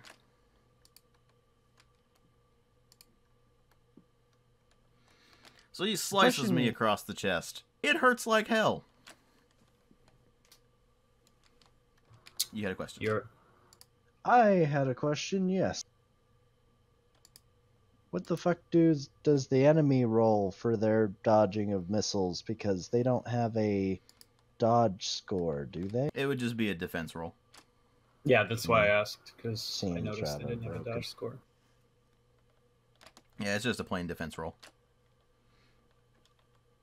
Your turn. Well, since he has closed the distance so quickly, I am going to simply drop my short bow, which is a free action. I'm going to grab my spear, and I will thrust at him. All right.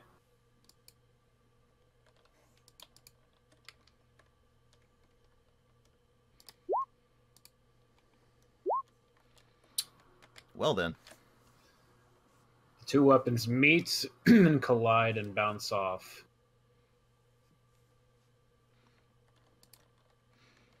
He's going to take another irritating. swing at you.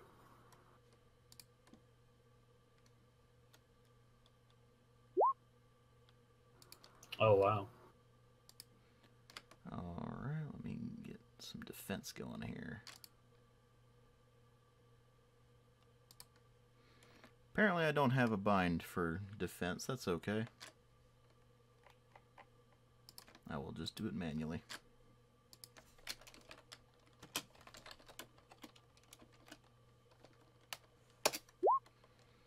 Nope. Ooh. You want to describe it? I mean, he tries to slash at me, and I kind of just duck my spear around and snatch his weapon aside. There you go.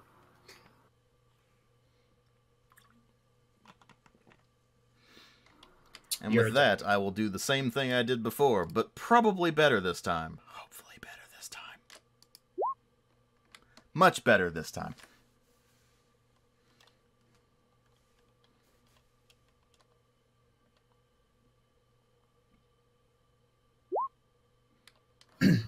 Nice.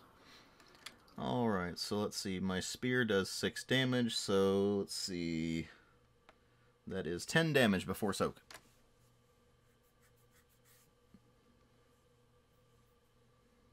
One sec.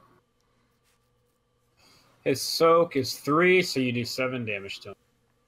Fair enough.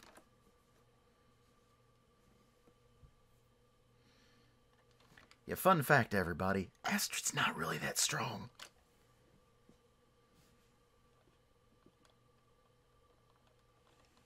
And this is a Goblin Slayer, isn't it? Yes. A 1.3 mix value. Ooh, Astrid's not going to have a nice time with this one. Well, especially not with a short bow. Yeah.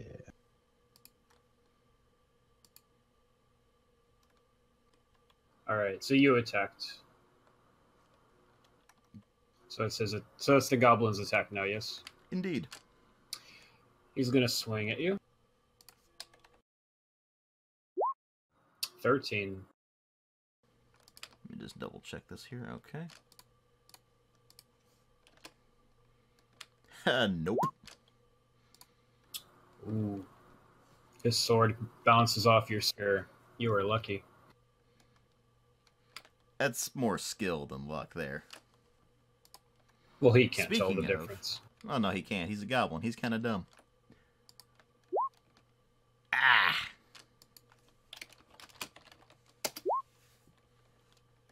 So, a 1.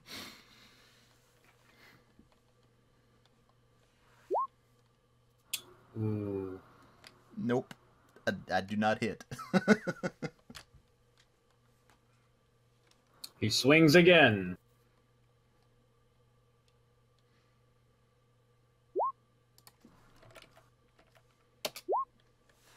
Ooh. I just knock his sword aside. It's just constant back and forth of knocking each other's weapons aside. Well, Neither is making ground.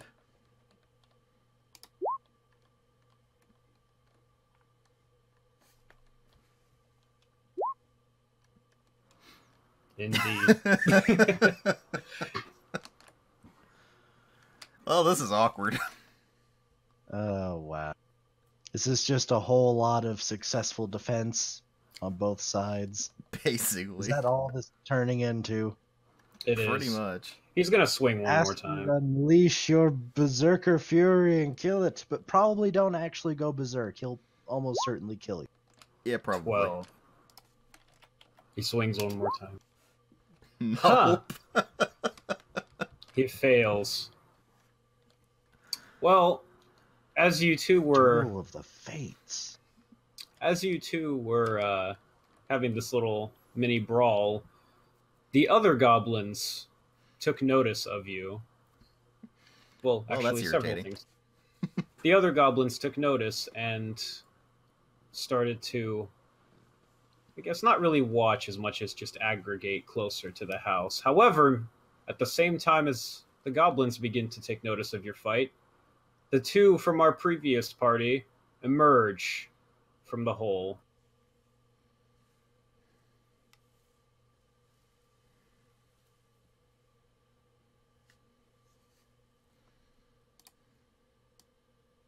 I see no other goblins. You lied to me. One sec. I have been bamboozled. He pulled a sneaky on you. Yep.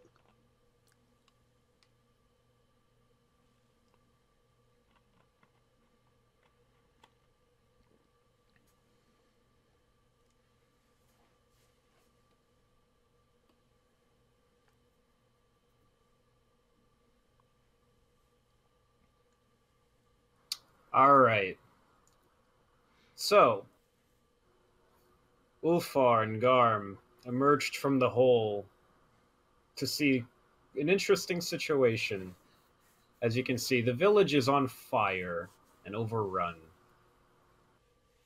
There is a redhead fighting single-handedly what appears to be the captain of the goblins.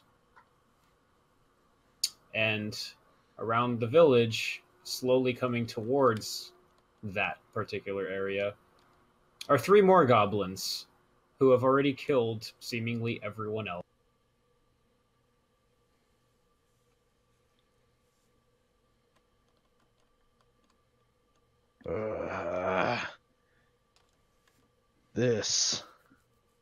This boils my blood. Astrid, you see two people that appear to be your allies in this case to the west. Will you run to join them? Or will I you got this stand guy your to ground? deal with. That's fair. You two have three goblins that have their eyes set on you now, as they do believe that their captain will defeat this frail, red-headed woman. So, Garm and I guess myself, rolling initiative. Now, for the sake of the viewers out there, this is where we would have someone playing a proxy. So what that means is a person is selected as the proxy for another character. This means that they play both their own character and whoever is currently running that scenario's character. In this case, that would be Ulfar. So we've ultimately decided that Hamada is going to be controlling Ulfar for the time being. Yes. All right. So I'm going to roll initiative for these guys. Should I I'm going re-roll to get initiative, some or of you your want to keep macros. what I've got? We'll keep yours because, yeah, Cool. the box went away though.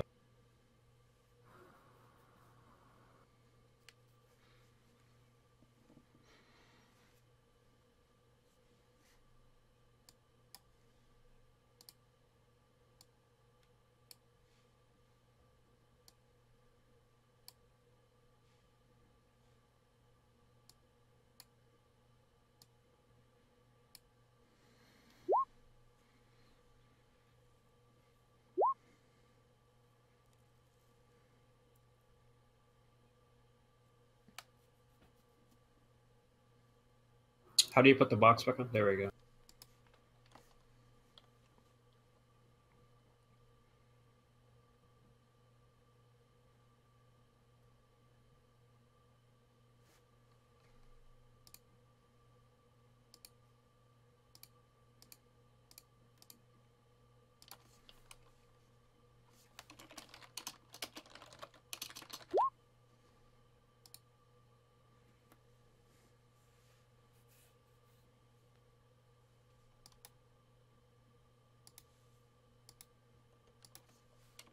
All right.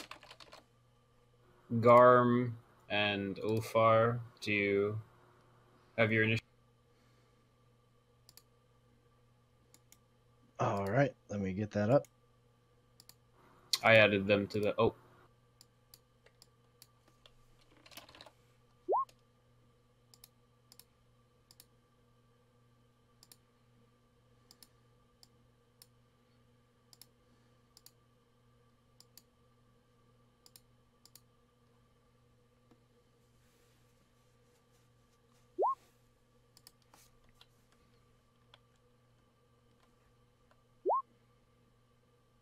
Right.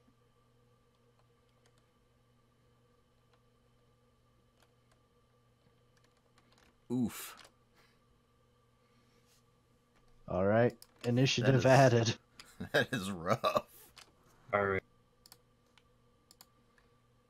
I went ahead and sorted it for you. Thank you. All right. So we got a big battle. 4-on-3.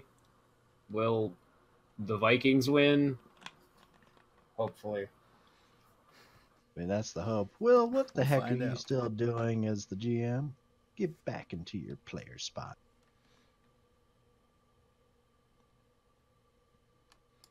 I mean, I'd have to rejoin the thing.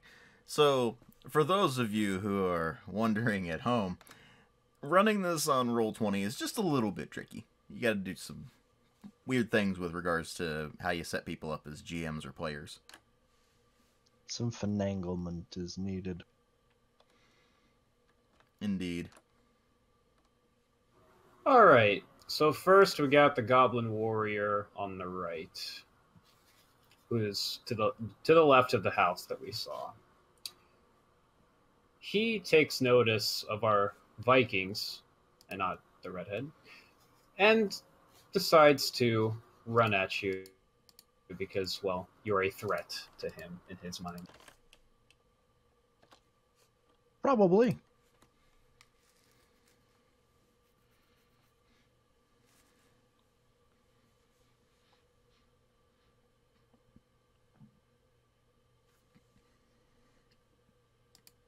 Oh boy.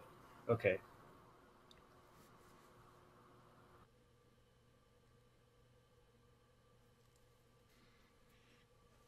Okay, so he's gonna attack Ulfar because he's to him closer. Okay. Let the battle begin.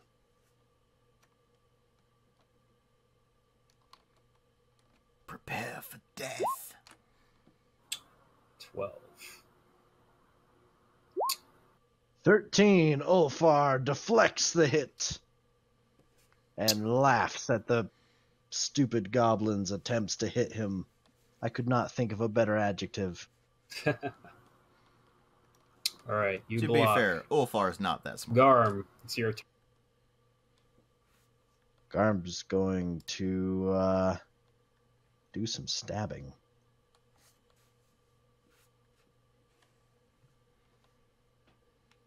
With a normal attack. Yeah! Beat him by 5. Sweet. All right, Okay. so that's a difference. Well, that's 13 damage before.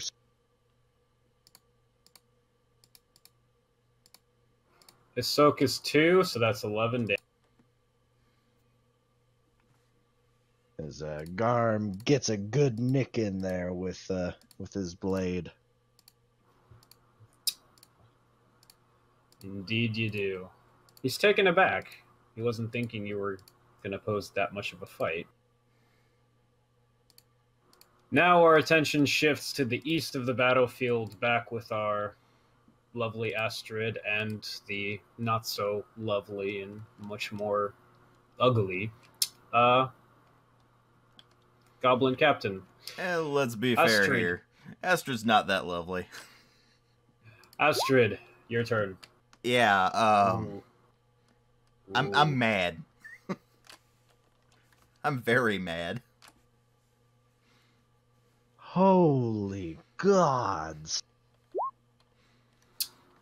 I'd say Yup. that hits him. 8 plus, what's your damage? My damage is 6. So that's 8 plus 6, 14.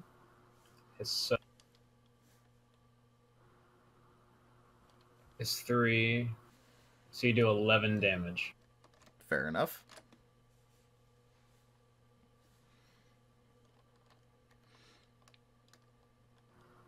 You're using your spear, so you stab him right in the gut and you pull it out, and he shrieks as he was not expecting you to harm him so much, but you did. Lots of surprised goblins this day. Indeed. Well, they've been And planning surprise this- Vikings. Yeah. It's like Christmas. This whole scene can be summed up by the word confused screaming. Words. Confused screaming. Pretty much, yeah. Alright. Alright. This goblin sees that his friend is getting surrounded, and he runs at you.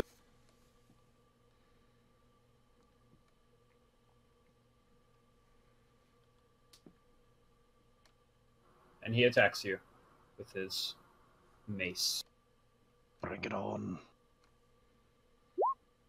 He swings this mace again towards you, against you, whatever. Oh, Oh, you managed no. to block Nope. it. No, you don't. He hits. He hits you with +3 to his damage. You try to block, but you lose your balance, and he nails you right in the shoulder. Oh, that's gonna hurt. His damage is 5, so that's 8. What's your soak? 3. So that's 5 damage. Wait, yes. Yep, I take 5 points of damage after soak. I can't go berserk anymore if what Will said is correct about the whole 21 HP thing. Yep, unfortunately you cannot go berserk unless you have at least 21 HP. What's your total HP? What's your HP out of? 16 out of 52. Oof.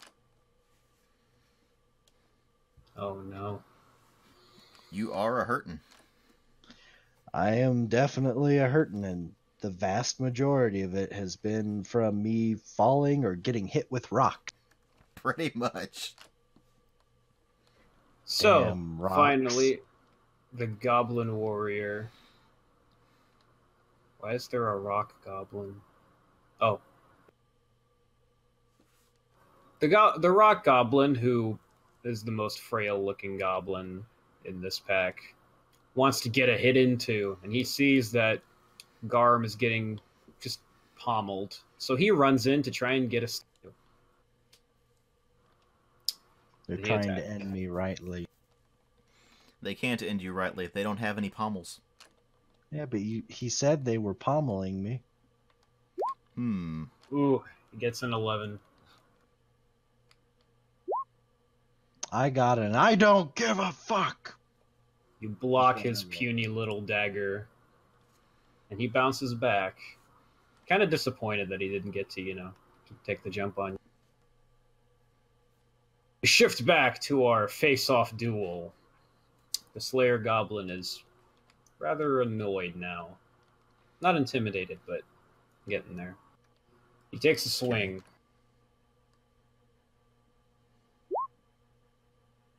Ooh. Oh dear. You're Oh, going to need to no. roll another d10. So 20 total. 20. So he beats me by 5. 5, and his damage is 6. So that's 11 before soak. All right. So I take 6 points of damage. Ooh. How's Could be your worse. health looking? It's a little rough. Just a little. Just a little? Just, yeah, I'm starting to hurt. You don't need a band-aid? You good? Oh, I could probably use a band-aid, yeah, but just a band-aid. I don't need a bandage yet. Gotcha. Full body wrap. Clearly. All right. Ulfar, it seems you have just now taken notice that the battle has been even happening. It's your turn. Ulfar, with his mighty freaking hammer, is going to bring it down on the face of that warrior that dared to try and attack him. It is not my day. No, no. Dear All right, God. so that's -2 against 8. Right, so Ulfar misses. There's now a very damaged patch of grass. And maybe some very abused snow, but otherwise no dead goblins. And a very amused goblin who is now having his day made. Well, his day is about to be unmade. Actually, he's about to swing right back. Because now you've got his attention. He's going to try and do something about that whole hammer. So he's attacking Ulfar. Yes.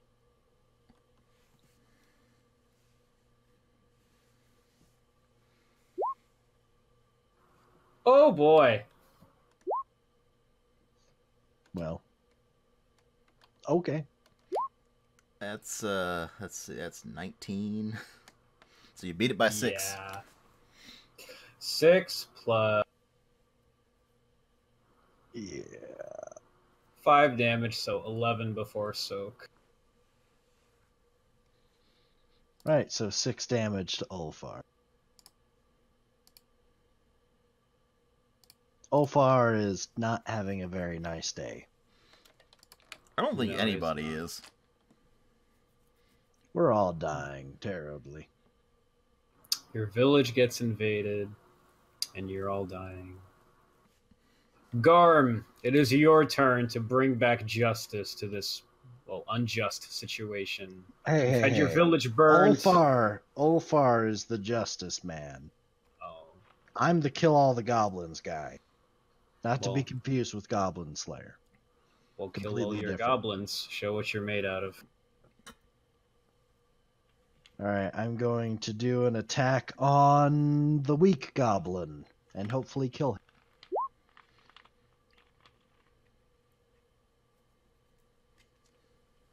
All right.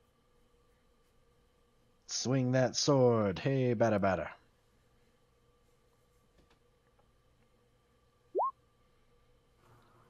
You connect. 7 plus your have it. damage. We have a connection here.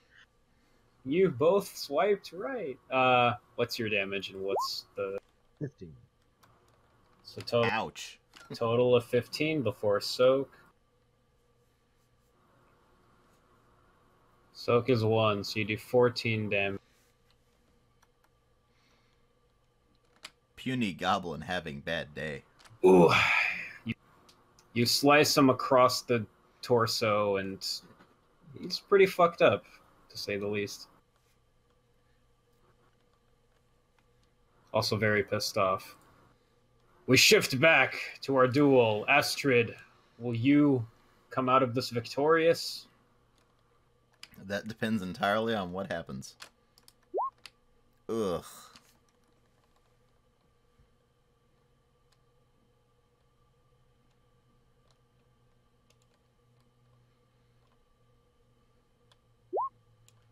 Oh, Oh! Do I roll that's another D10, yeah.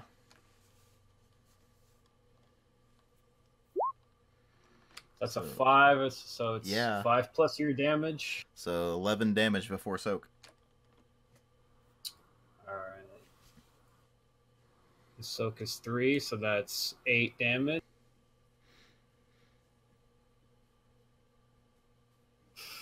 You stab him with your spear, and you get him near the neck, which really hurts. He's more than furious now. He's pretty much fucking dog shit mad, and kind of wants to end you as fast as possible because you're a much bigger nuisance than he thought you would be. I'm very, very surprising that way. All right, Goblin Warrior, the one right above Garm. He saw you take out, well, almost take out his friend, so now he's going to try and return.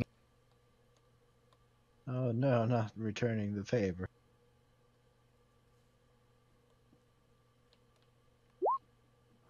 The 13. Ah.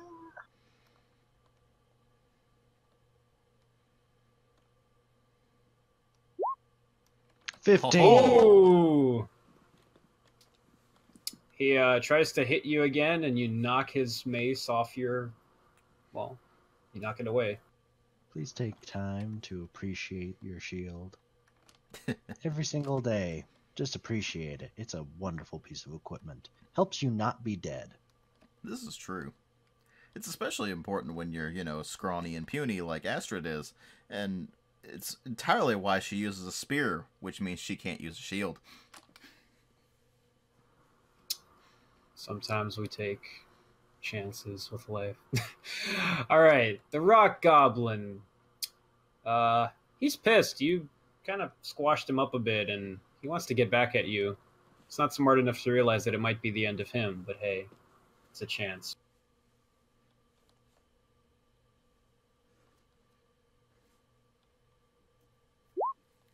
$11. He attacks Garm. Oh boy. 20. Ooh. Yeah, he does not connect.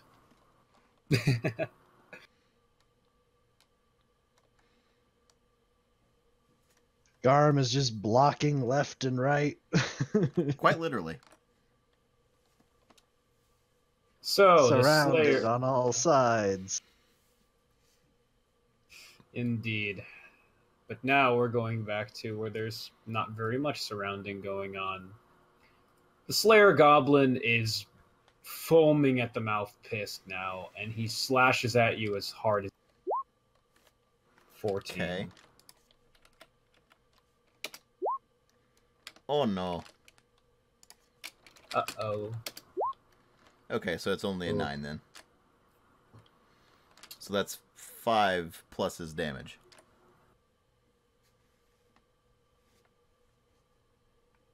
So 11 before soak. So 6 damage. And I can no longer berserk. he gives you a nice scar.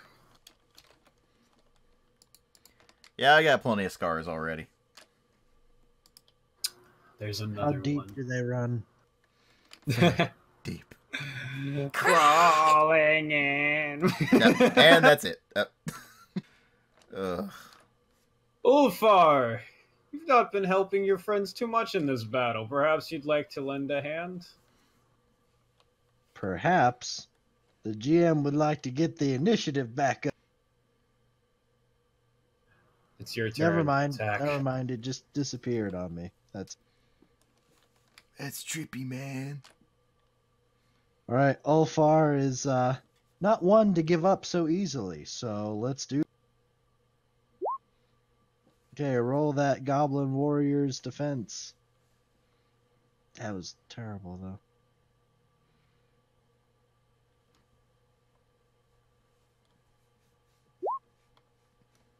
It still hits! You hit. 3 plus 13? 16 damage before soak.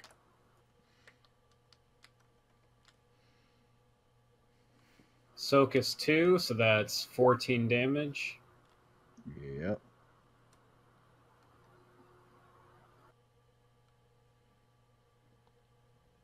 as he got just his head is ringing with that mallet. He has discovered the meaning of pain. Well, now he wants to swing back right at you. Probably doesn't have all that much health left. How bloody is? Very bloody. He's starting to fear for his life. Gets a 9. He gets a 9? Ulfar.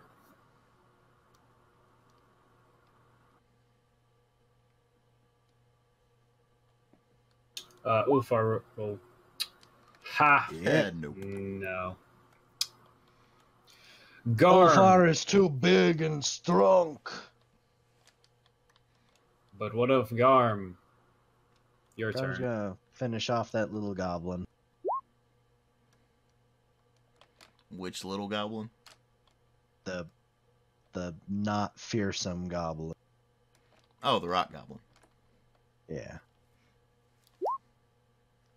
Ooh. You hit 4 plus your damage. Which is 8. So 12. I think it's dead. 12 before So, soak. If it has 11 enough soak. damage.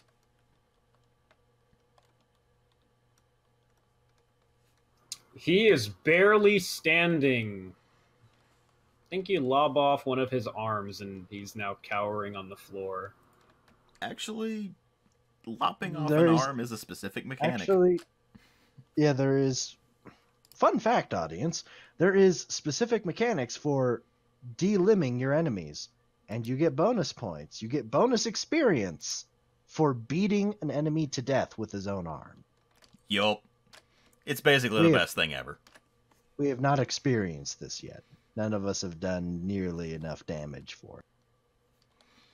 Yeah, you had to do someday. post-soak damage equal to twice the foe's wound threshold with a sword or axe. Which the minimum wound threshold is 15, which So means you'd have to do 30 damage. 30 damage. 30 damage to most of these guys. Some of these guys don't even have 30 HP. Yeah. Oh, is it the huntress's turn? It is indeed. Ah! So that's a 2. Nope. You miss. I'm getting incredibly frustrated with this goblin. To be fair, this is the scariest goblin that we've seen yet, and you're fighting it in melee, which you're not very good at, And by yourself. and by Yup. yourself. This next goblin It's- is going to try and take out another chunk of you, Garm. I mean, he can try.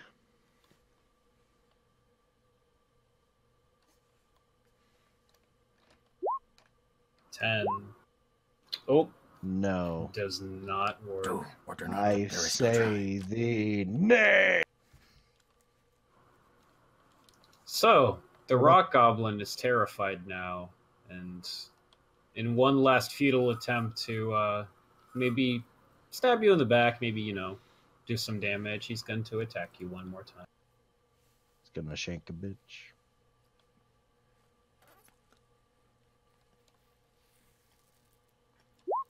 Six. 16. Yeah, doesn't work very well. No, the shield is very good at making sure I don't get stabbed, and there's lots of parrying and shield bashing and just generally making sure that the goblins have a bad day. Slayer goblin time. Bring it on. He went from expecting this to be like, impale you once and hang you on the rack with the rest of the bodies in the village to he actually is afraid he might die. He swings at you with aggression and ferocity. Oh my. Dear. Oh Oh dear. Well, guys, it was really nice knowing Astrid, but For the 5 minutes. Depends on what I roll. Is that another? yeah, you D10? keep. Yeah, rolling. you keep rolling. Okay. So let's see. Okay. 28, So that is. 37. Can you beat a 37? Let's find out. You know. No, was but I can expecting reduce a it down one. to, let's see, 15, 37 minus 15, so 17. 22. No, yeah. No, 17. Wait. Yes. No, 12. Wait. 22. 22? No, wait, it's not 22. Is it? Yeah, it is. Yeah. It is. Yeah. I'm bad with 22. math. I was counting backwards. Yeah. 22. Oh boy. Because you got a 37, so 30 minus 15 is 15, and then you add 7. 22. And then you divide by 0. Well, then everything dies. So 27 plus his damage. And his damage is 6. How much is that? 33 before soak. 33 before soak. Okay, let's see here.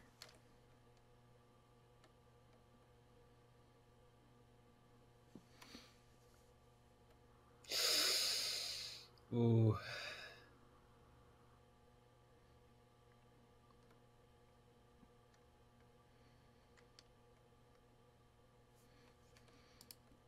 Alright, let me check something here real quick. Remember, you can use your plot armor.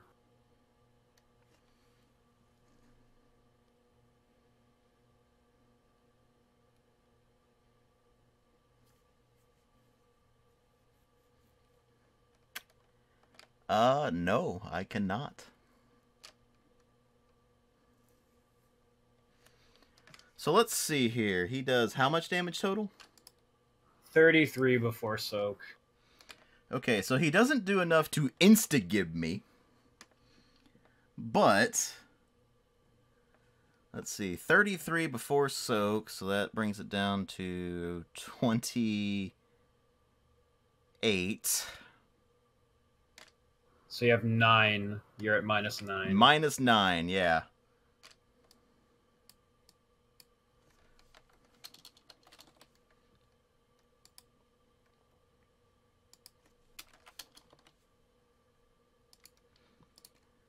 So let's see, as far as what can happen here goes.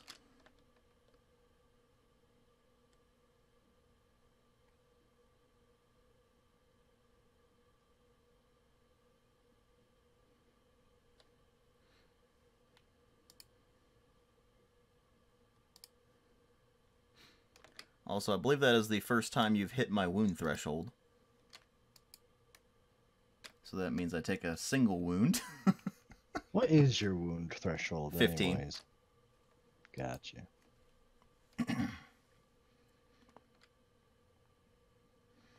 Alright, so let's see. So unless I'm healed instantly, I will die.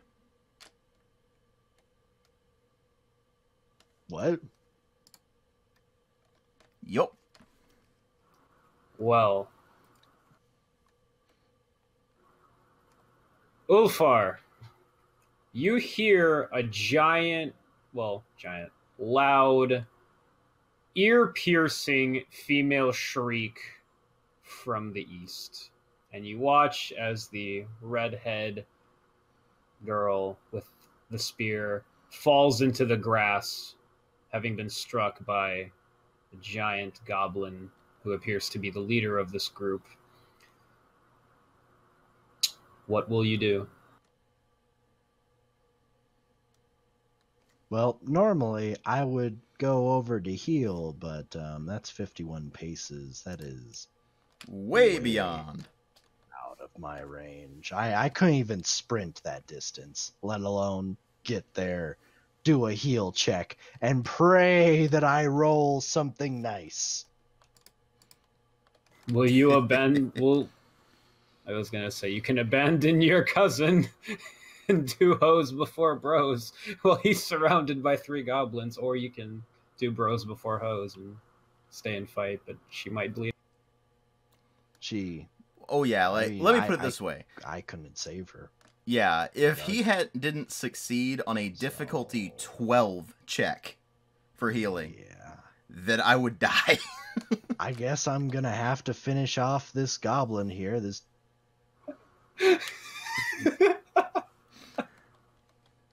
Go ahead and roll. Which goblin? It's the small one that I'm really trying to finish up.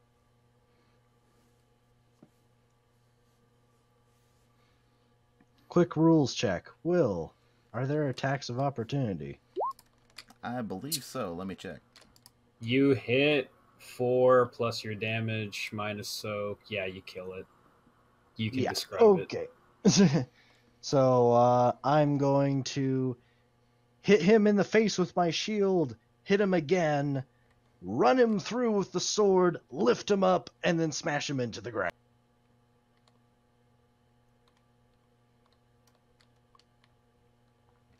And to answer your question, no, it does not look like there is an attack of opportunity. Sweet. I'm going to run now. I'm going to go over.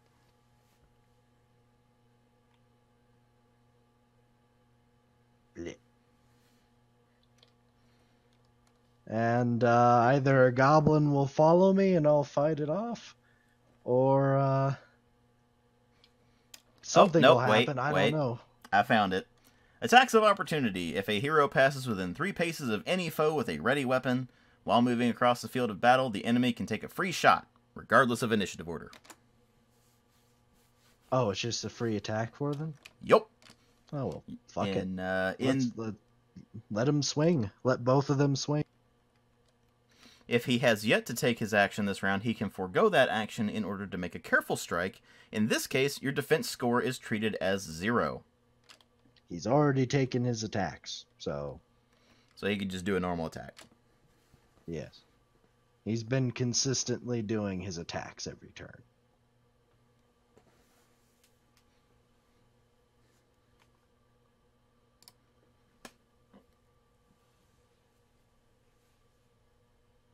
All right. So Garm, wait, why is Garm moving out? Because Astrid's over there and is currently being mauled by a slayer. And, regardless of the whole treat or die, somebody has to help out with that, and somebody has to kill the slayer. All right. Avenge me! Poor Will dies in the tutorial. Yup, I did. Oh, you think that's hard? I'm just the tutorial level. Oh, you think that's hard? I'm just the tutorial level. Next level's over there. Boys up. Yep. All right. It's only downhill from here, folks. So the Goblin Warrior sees that Ulfar has brained his friend and kind of pissed off. So he's going to take a swing at him. He's going to swing at Ulfar or Garm? Ulfar. Okay. Because Garm is the one that killed his friend and ran off. Anyways, continue. He swings at Ulfar, and he gets an 8. And Ulfar is too strong for that, and blocks it with a 10. He is just blocking left and right. He is smashing with his hammer. He is just in the zone. Good. Garm. Garm already took his turn. Well, then you went out of order, because... You told me it was my turn. Well, I meant because you're controlling Ulfar and Garm. Just use Garm. I assumed you were using Ulfar, so... Here, okay, I'll just use Ulfar real quick. Ulfar smash. Who did you attack? The only one in range.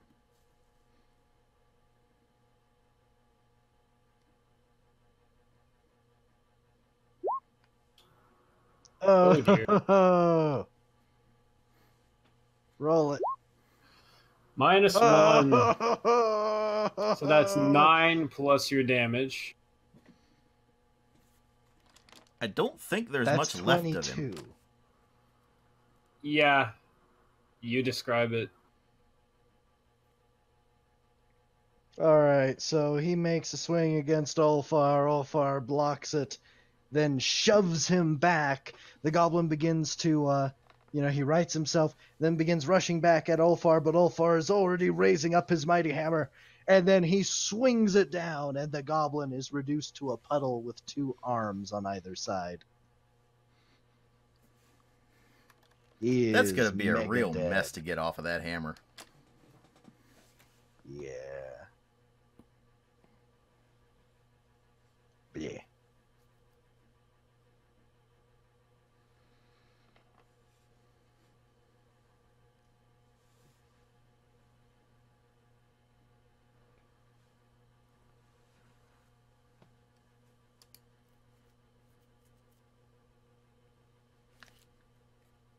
There you go. All right. I believe at this The point, I Goblin bleed Warrior, out. having seen his 2 friends be demolished, rushes in because he's still good. He still hasn't really taken any damage, so he's going to try and attack Ulfar.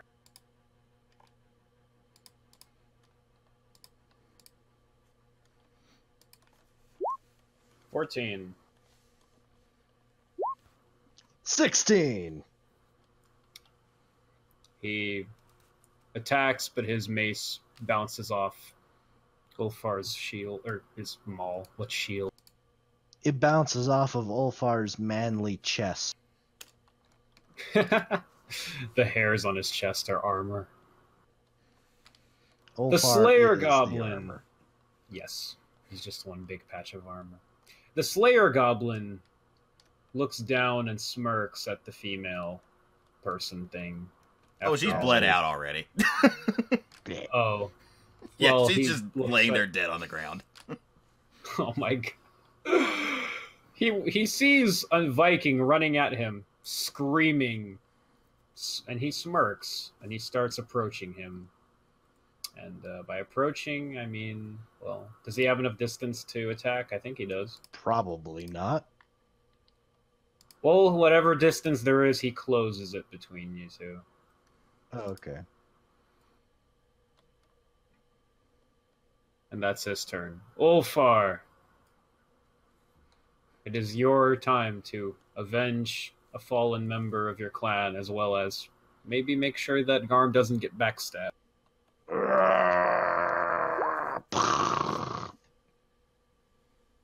15.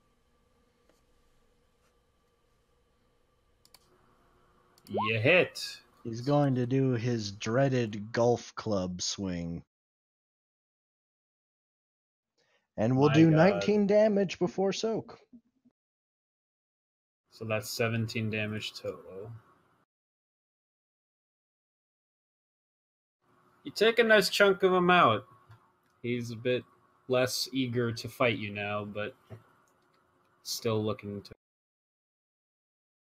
Garm, there's a Slayer Goblin approaching you. Well, I will What approach will- it, and it's time to get into Mortal Kombat. Spelled with E due to copyright. Will you attack? Hell yeah, well, I'm going to teach this motherfucker a lesson. Yeah! You hit That's 3 plus- 11. 11 damage before soak. As Garm is going to he's going to get a good charge off and stab with his sword, cut through. He's not really going to get too much of a mortal hit in unless the Slayer is really low on health, but I doubt it. Yeah, you fuck him up a bit. He is visibly hurting at this point. Now for our Goblin War.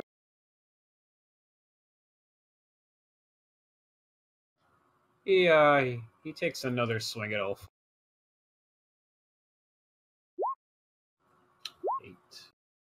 Ooh. Roll again. Almost. Not enough for a counter strike, but still pretty damn good, all things considered. As he just blocks that hit, brings up the haft of his weapon, sword gets cut on it. Yeah. Stuck on it. Swords can't get cut. I mean, they can, but Sure they can. not He wants to by break blunt it. objects. Alright, the Slayer Goblin has faced almost no opposition that has been amounted to essentially 3 people at this point, because the rest of the village was taken too quickly and killed rather quickly. So he's fucking angry, and he's gonna swing with everything he's got at you, Garm.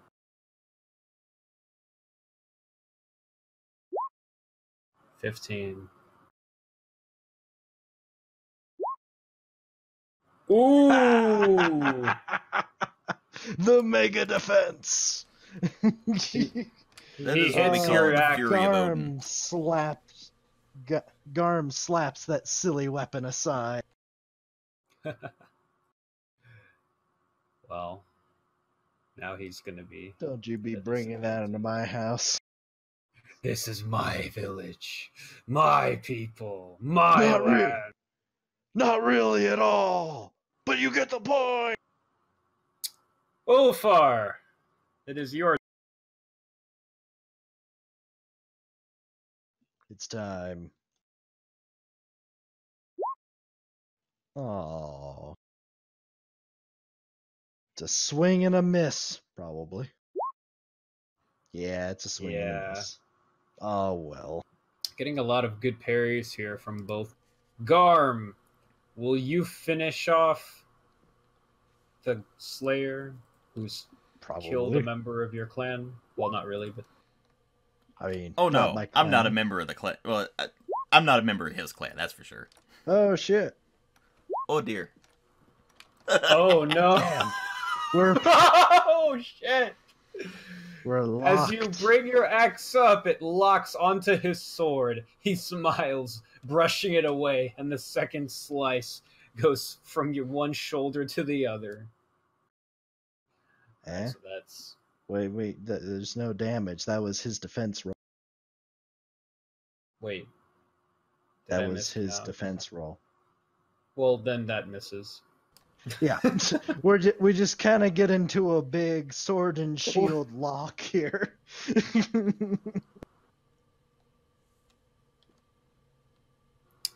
Alright. The Goblin Warrior takes another swing at Ulfar. Maybe this time he will be victorious.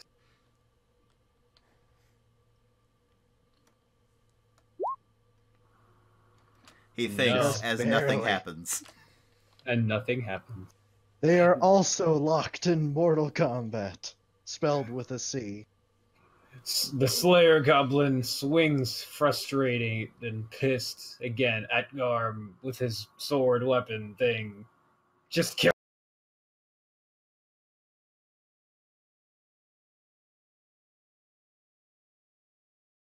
You may hit the button when. Ha! Oh. Locked forever. Ulfar. Attack as you wish. I have to keep switching between every single frigging turn. Oh, come on! The air is pummeled, but unfortunately, pummeled air does not mean dead goblins. No. Garm. Has he met his match? Have I met my match? I don't know. Maybe. Probably. Oh no. Astrid is shouting encouragement from Valhalla. Here we are, locked forever in an infinite span of flurries. The Goblin Warrior, tired of this, thinking that this raid would take much less time and much less effort, swings again. Oh my gods, it's just a lightsaber fight from one of the prequels. a whole lot of nobody getting hurt. Oh no, 24. This is the Goblin Warrior against Ulfar.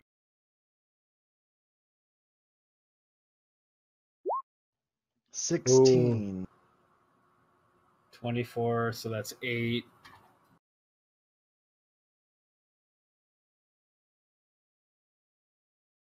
What's his damage modifier? 13 before soak. Okay. I thought you were about to say that his damage modifier was 13. Yeah. I was about to say, boosh! Oh shit. Alright. 13 before soak. He fucks you up. He hits you outside the head. Ouch, it's 22, man. That hurt.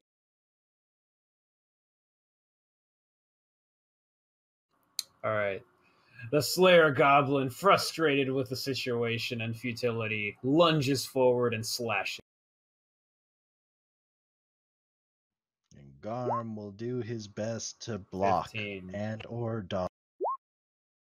He hits. Oh dear.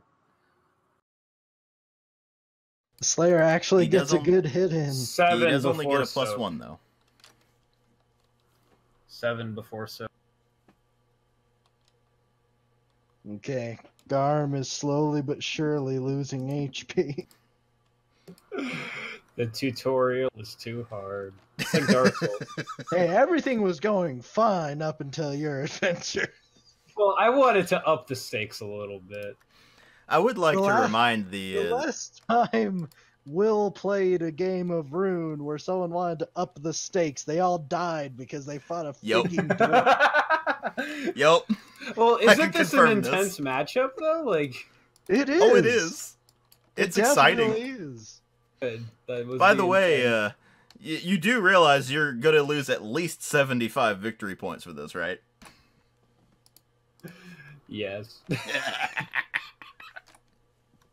All right, Uh. Ulfar, smite down your enemies that stand before you. Deliver the blow. Ulfar is going to do perhaps not a very wise decision, but Ulfar is going to go berserk. He's going to bring a little bit of Odin into himself. All right.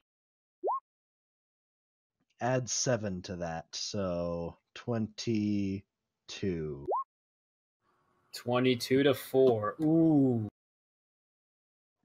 Right, so that's going to be 8 plus 13. yeah, so 21 that's- damage.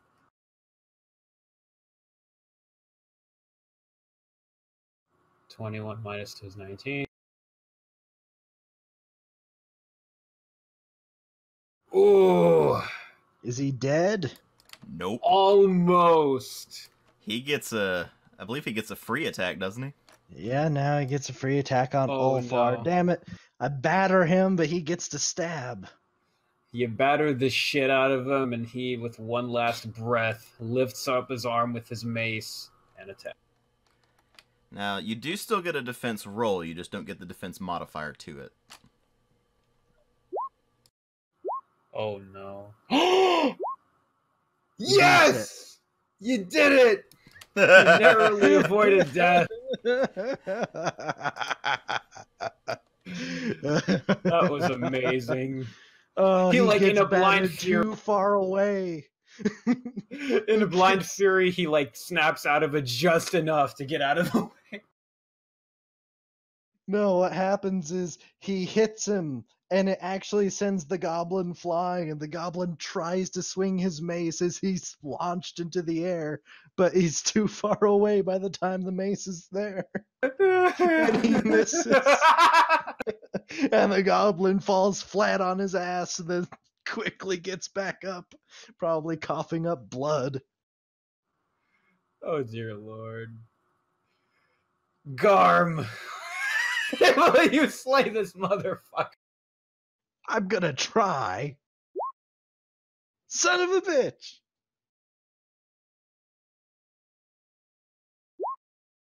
No. You do not. he parries If I again. could go berserk right now, you would be fucking dead, asshole. Look at the fucking HP. Like they're all fucking I slowing. can't see the HP. Oh. Yep. I mean, all this encouragement that Astrid is shouting from Valhalla is really not helping that much, is it? I mean, no one has died yet. Only will get. Draco is probably there too. Ah, yes, Draco. She's hanging out at the bar with Draco. Oh my. The bar. How'd you die? The GM put me up against a threat that I had. I died in the tutorial. I died during the tutorial. Oh, okay. Yeah, I got insta-killed trying to save a mage. What's a mage? We haven't even gotten that far. The Goblin Warrior swings at Ulfar. Goddamn. 9. 11. He Ulfar's misses fine. again. The Slayer Goblin wants to slay. He's gonna slay. There's like Slayer music playing. We can't do that because copyright, but just pretend there is. Imagine in your heads, rip and tear. Raining blood, rip and tear, whatever works. 12. Rip and tear from Doom 2016. Just picture it in your heads, everybody. It'll make everything better. By the way, Doom 16 is proudly Let's not go there. Ooh! He misses again. The eternal stalemate continues. Ulfar, will you do us all a favor and rid us of this Goblin Warrior? I don't know. Can I beat an 11? All right, roll that defense. No. Damn it. Garm, will you fight off the horde? There is no horde. There's just this one freaking really skilled goblin. 13. Just roll it. Yes! Fine. What's your attack? Or damage? Plus 3, so that's 11 before soak. Is he dead? Soak is 3, so that... Oh, wait, no. Yeah, so that's 8.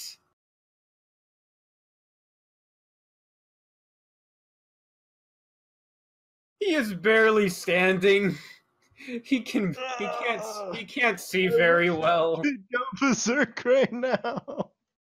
Odin has left me all alone. The Goblin Warrior swings again in futility. This has turned into a very long day. Apologies to the audience for how long this takes. Oh my god.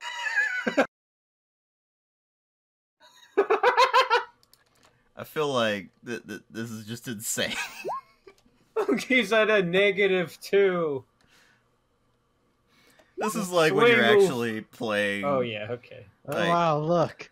Who would have guessed it? This is like when you're playing Morrowind and you're just swinging Slayer constantly Goblin and never makes hitting another anything. slay attempt. Wait. No, hold on. What are the modifiers?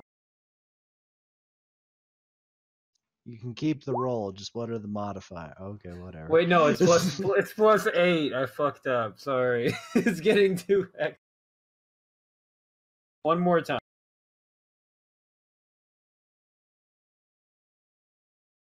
That's why we have the sheets. Whoa! That's fucking weird. It's a 14 regardless, I guess. Oh, Garm. Are you fucking kidding me? Okay, so this is continuing. The eternal stalemate continues. Ulfar, will you kill him? Probably not. Ulfar will go berserk, sure.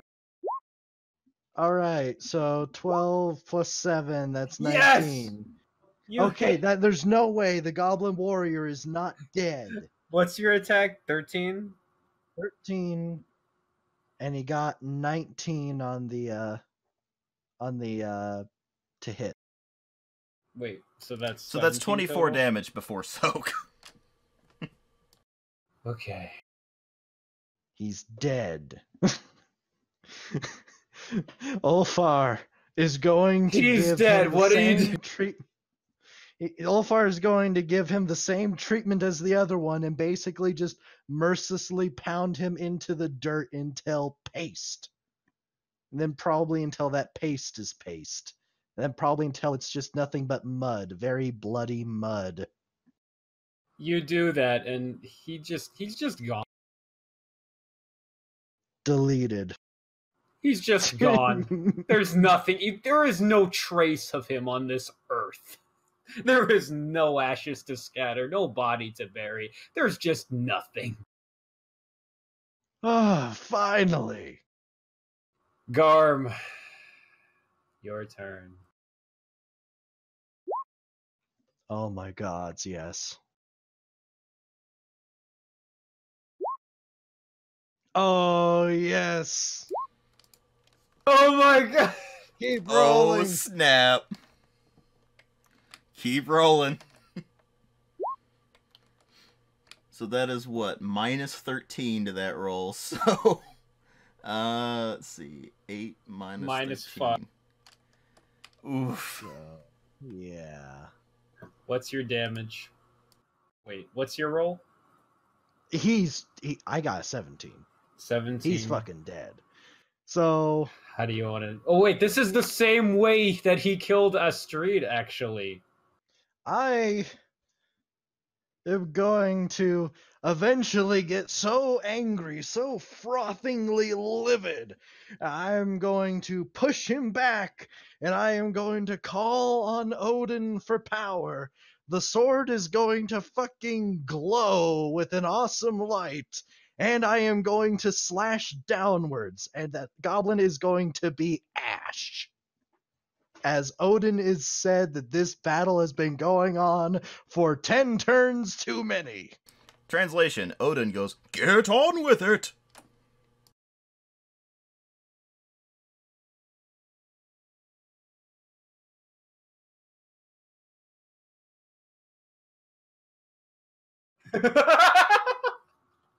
Do you see it?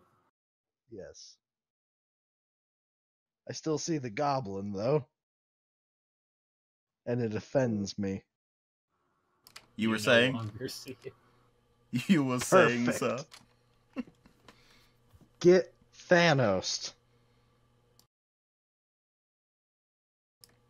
Too soon, man. Too soon. And so you Not have feeling too good. successfully warded off the goblin invasion. But at what cost? At very great cost. Damn it, now I gotta reroll character. Congratulations, you may now enter the free world and level up. End of tutorial. Congratulations, you're level 2 now. What?